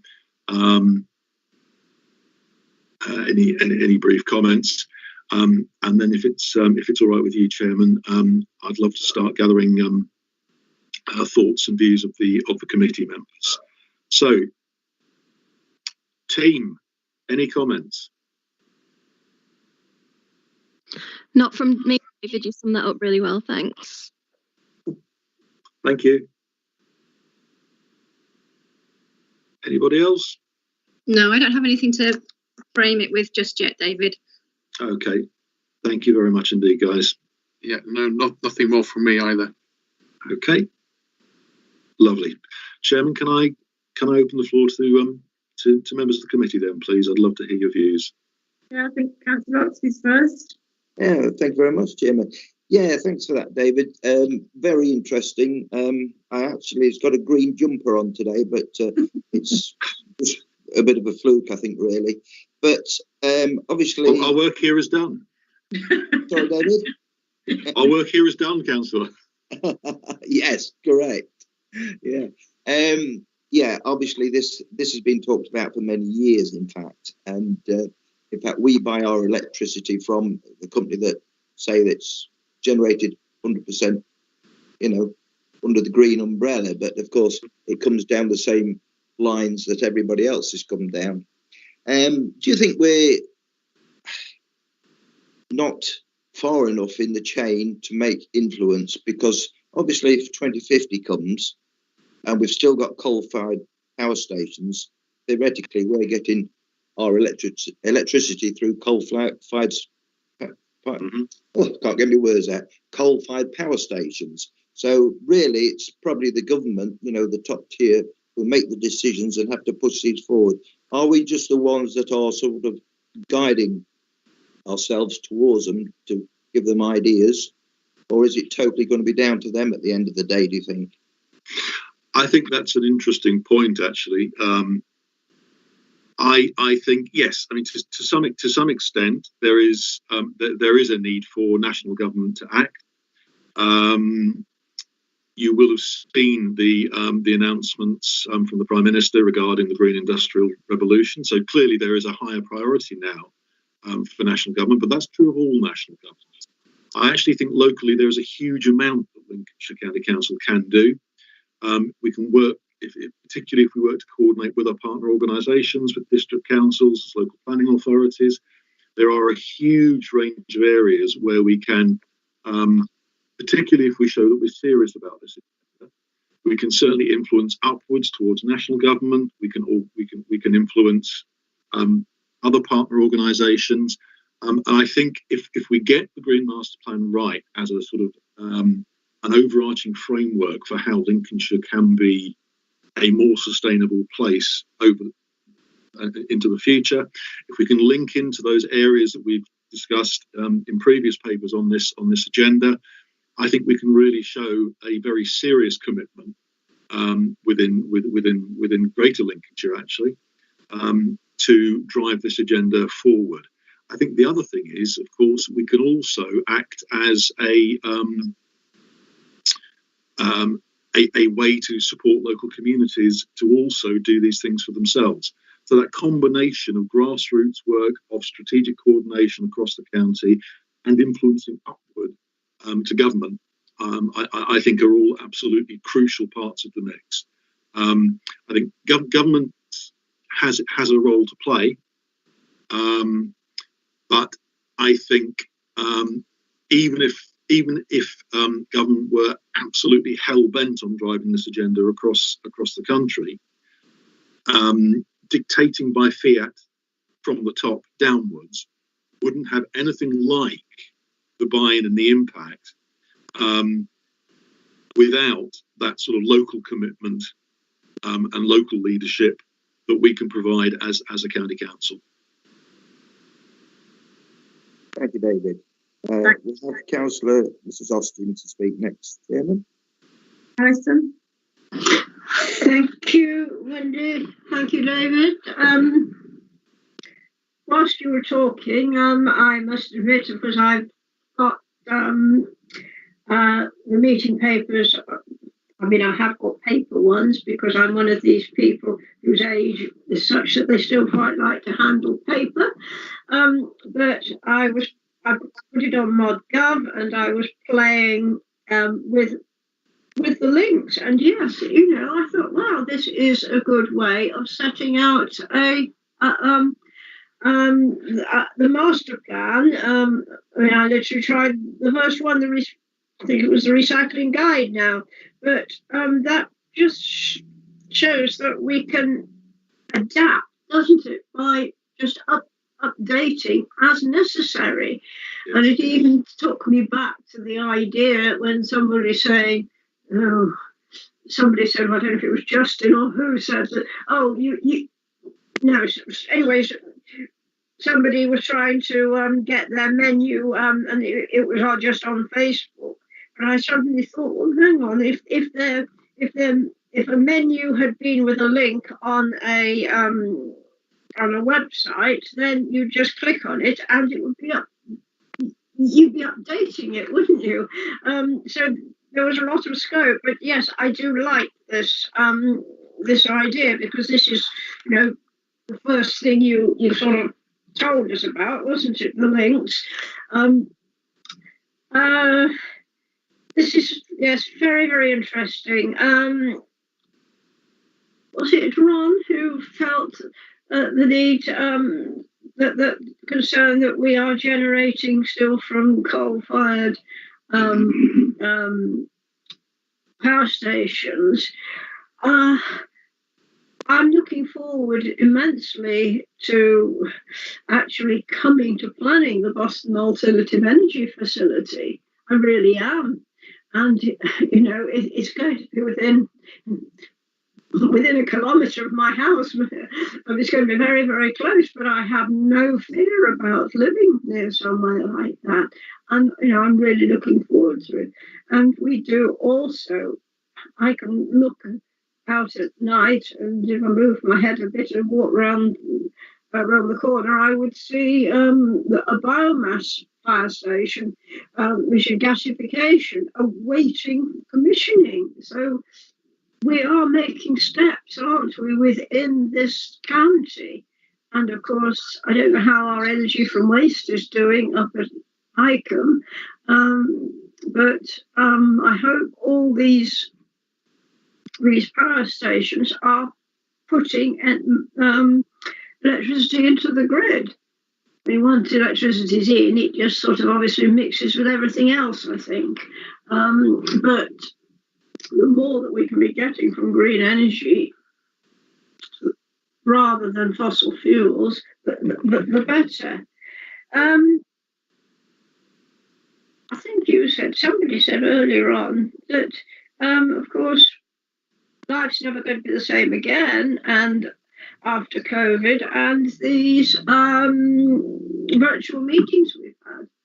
I don't know if you've ever thought of it, but I was at a virtual Diocesan Synod on Saturday, and it was asked, just put up how many miles you've saved. How much carbon have we saved by having a virtual meeting? You know, it'd be interesting to know, wouldn't it? So yes, keep at it. You know, I can't wait for my purple bin for recycling paper, and all these things. You know, we are moving in the right direction, and we must keep at it. And we've got to get public and business buy-in, haven't we? I don't think I've got anything else to say. Thank you very much.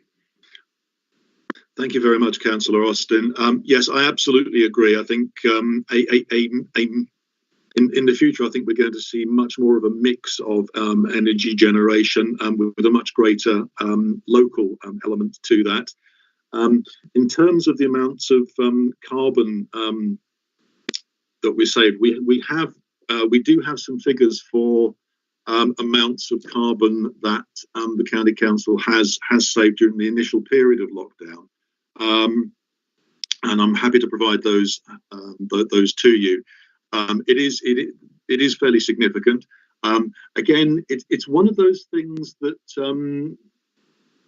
it's not necessarily the simplest calculation you might think of, because you might think in some respects, because while we might be saving energy in terms of using office space and in terms of transport, of course, it does mean that domestic use, because we're all working from home, is going up as well. So there are slight swings and roundabouts in that. But I think the comments that Councillor Davey made this morning about changing working practices in general right across society, I think those are unarguable. I very doubt doubt we're ever going to see the kind of working practices where, again, where the assumption is that most people are in the office for most of the working day. So I think there are huge opportunities to turn those that into a positive way forward. So anyway, thank you very much for those comments, and I think we'll take those on board. Thank you, David. I'm pleased to see you're wearing a sweater, and I've put my body warmer on rather than go and put the thermostat in disgrace in the pantry to try and make the central heating kick on. Absolutely. Well, I was going to tell David off for not wearing his shirt and tie for me today, but hey ho. I think I've got a shirt under the sweater, Chairman. Okay then. Councillor Oxley wants just to come back quickly. Yeah, thank you very much, Chairman. Yes, just on about the coal-fired power station. There's quite a big one in just inside of Nottingham that supplies a lot of electricity. But there's one thing I've just suddenly remembered. I don't know if you've heard of Thorium. Have you, David? Thorium. Yeah. I think it's called it thorium. It's a nuclear fuel. Sorry? Rings a bell, Ron, but I can't claim to know much about it in detail. Yes.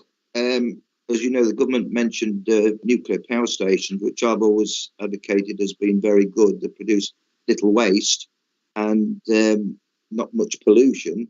And obviously, you've got to dispose of that nuclear waste. But I believe thorium is a similar substance, but it doesn't have the shelf life as a fast breeder reactor does. And I believe that both America and China have been looking into thorium for power stations for some years now. So honestly, I wonder if that's something we ought to be looking at. Let me ask my colleagues on the sustainability team, who have the detailed technical knowledge for us. Is that something that you're aware of within the UK?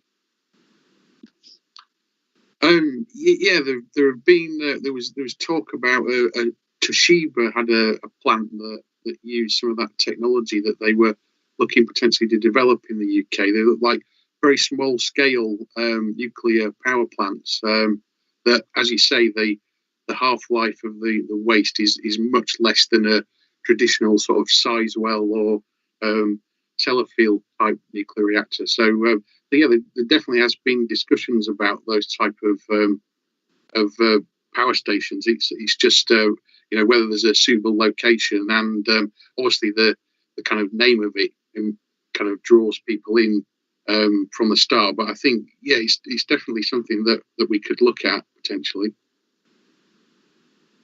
Thank you. Good news. Thank you. Thank you. Right, I just want to make a couple of quick comments because I know time's moving on now and it's getting quite late. But I just think you've got your first three things there. Don't waste anything. Take responsibility and pride, and obviously working with our partners. I mean, I think those things. I think we've cracked it. I mean, this the first one, don't waste anything. Reduce, reuse, recycle. It's there. And then take responsibility and pride. I love that. We do not inherit the earth from our ancestors. We borrow it from our children. And I just think, it's just really good. To adjourn for a couple of minutes until we get it back up and running. Okay, thank you. Thanks.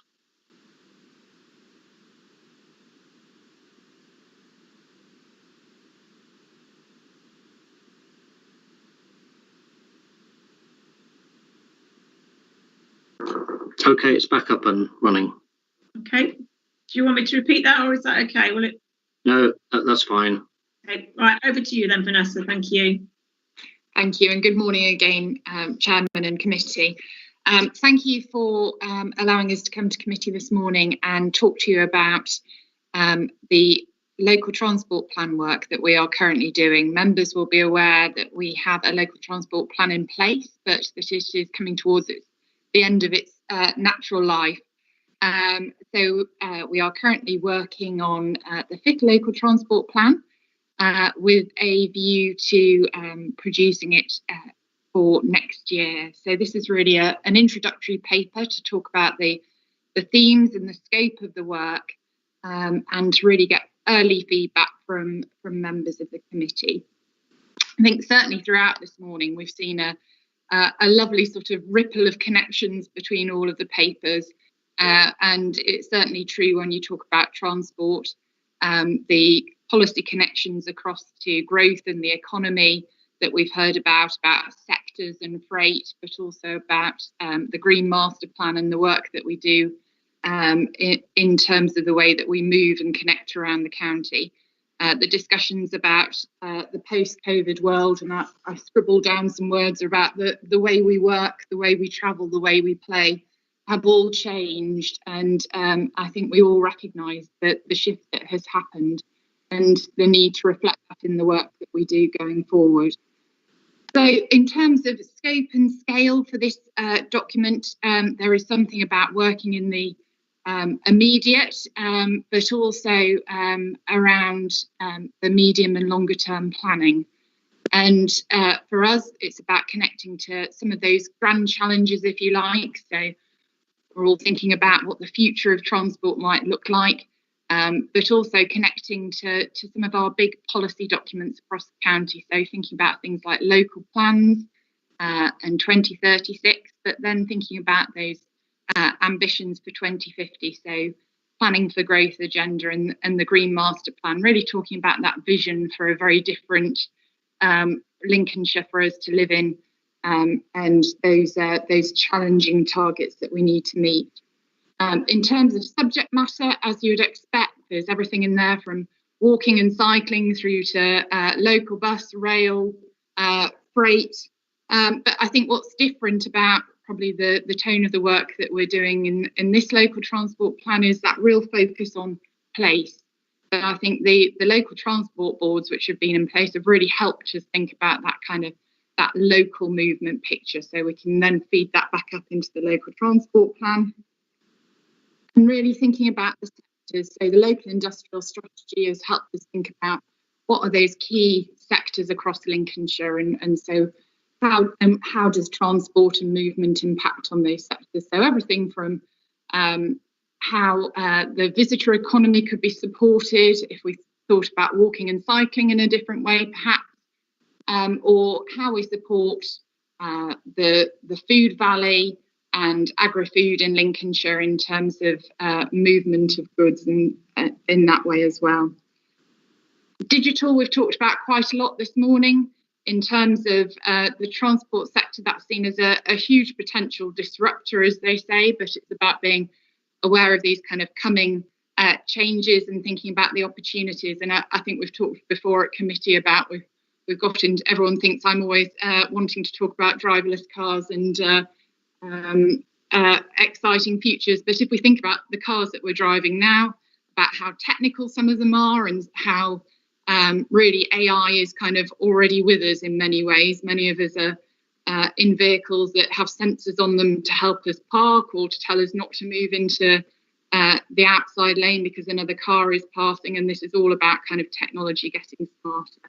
So the next sort of stage is how those vehicles might talk to each other. So it'll be all that space about kind of technology and digital, which is quite an exciting thing to talk about. But how do our assets, how do our roads and highways, how do the buses that we both run and the commercial services that are there form part of that? And then how do we help people to make choices that we think are positive as well? So thinking about kind of Green Master Plan, actually we want more people to be walking, cycling, getting the bus where they can. So how do we make those a really positive choice for people going forward?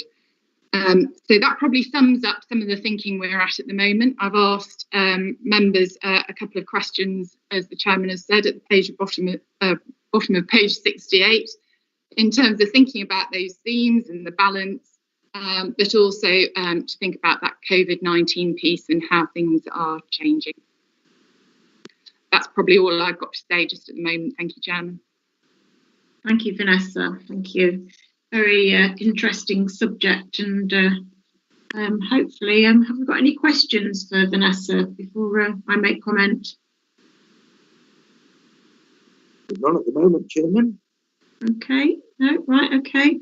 Well, I just like to make just one or two comments, obviously, on the questions. I do think you've got the balance right.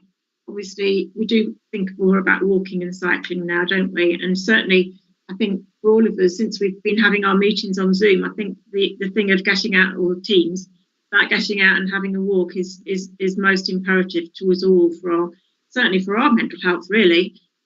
So times have changed, and certainly COVID has changed it, from the fact that we normally have got into our car and come to Lincoln or wherever, or Manby if it's district, and we would have gone out for a walk at lunchtime. You know, it is a different way we are working and where we are living at the moment, and I don't think that will change. And I think you are reflecting that well. It's certainly about thinking about, as Ron said earlier, about choosing your car, whether you know it's electric cars or whether how we fuel things moving forward. So no, it's a very interesting report, and thank you very much for that. There's no more speakers, so thank you. Thank you. Chair, can I interrupt once again? We just checked the stream, and the stream missed you clarifying that there was no dissent on the Green Master Plan and that the committee supported it. Could you just sort of reiterate that for the tape and our fans listening? Sorry, Nick. Sorry, just going quickly back then, just to the Green Master Plan, that the proposal was, 1 second, sorry, the proposal that we support the progress made on the Green Master Plan and the comments made. And if anyone dissents, please indicate in the chat now. No, that's fine. That's fine. Thank you, Chairman. No problem. So going back to this report then, that the local transport. So there's no more comments there. We thank you for the report. And the proposal is that we remove and receive the report and include points raised during the debate. Can I ask that if you're all in agreement, if anyone dissents, please indicate in the chat now. No, thank you, that's agreed. Thank you, Vanessa. Thank you. So moving on to item 10, which is our last one, which is the Environment and Economy Scrutiny Committee work programme. This item enables the committee to comment on the content of its work programme for the coming year to ensure that the scrutiny activity is focused where it can be greatest benefit. And this item will be presented by Simon Evans. Yes, good morning. Good morning, Chairman. Good morning, committee. The work programme is all laid out on page 72 of the agenda pack for January and February. I think we are picking up one item additional for the February meeting, which would be a subsequent report on the development of the fifth local transport plan. Thank you, Chairman. Okay. Just commenting on that, I thought we were going to move, are we moving any items from the January one? Because we have got 6 items there.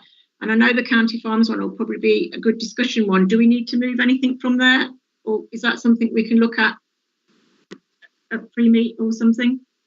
Or do we think we'll be okay with that, 6 items? It is quite a, I think we are looking at asking individual report writers whether items could be put back. Obviously, probably two of those at least on the list are definites, but maybe 1 or 2 of the others could drop back to February as well. Okay, thank you, Simon. Thank you very much.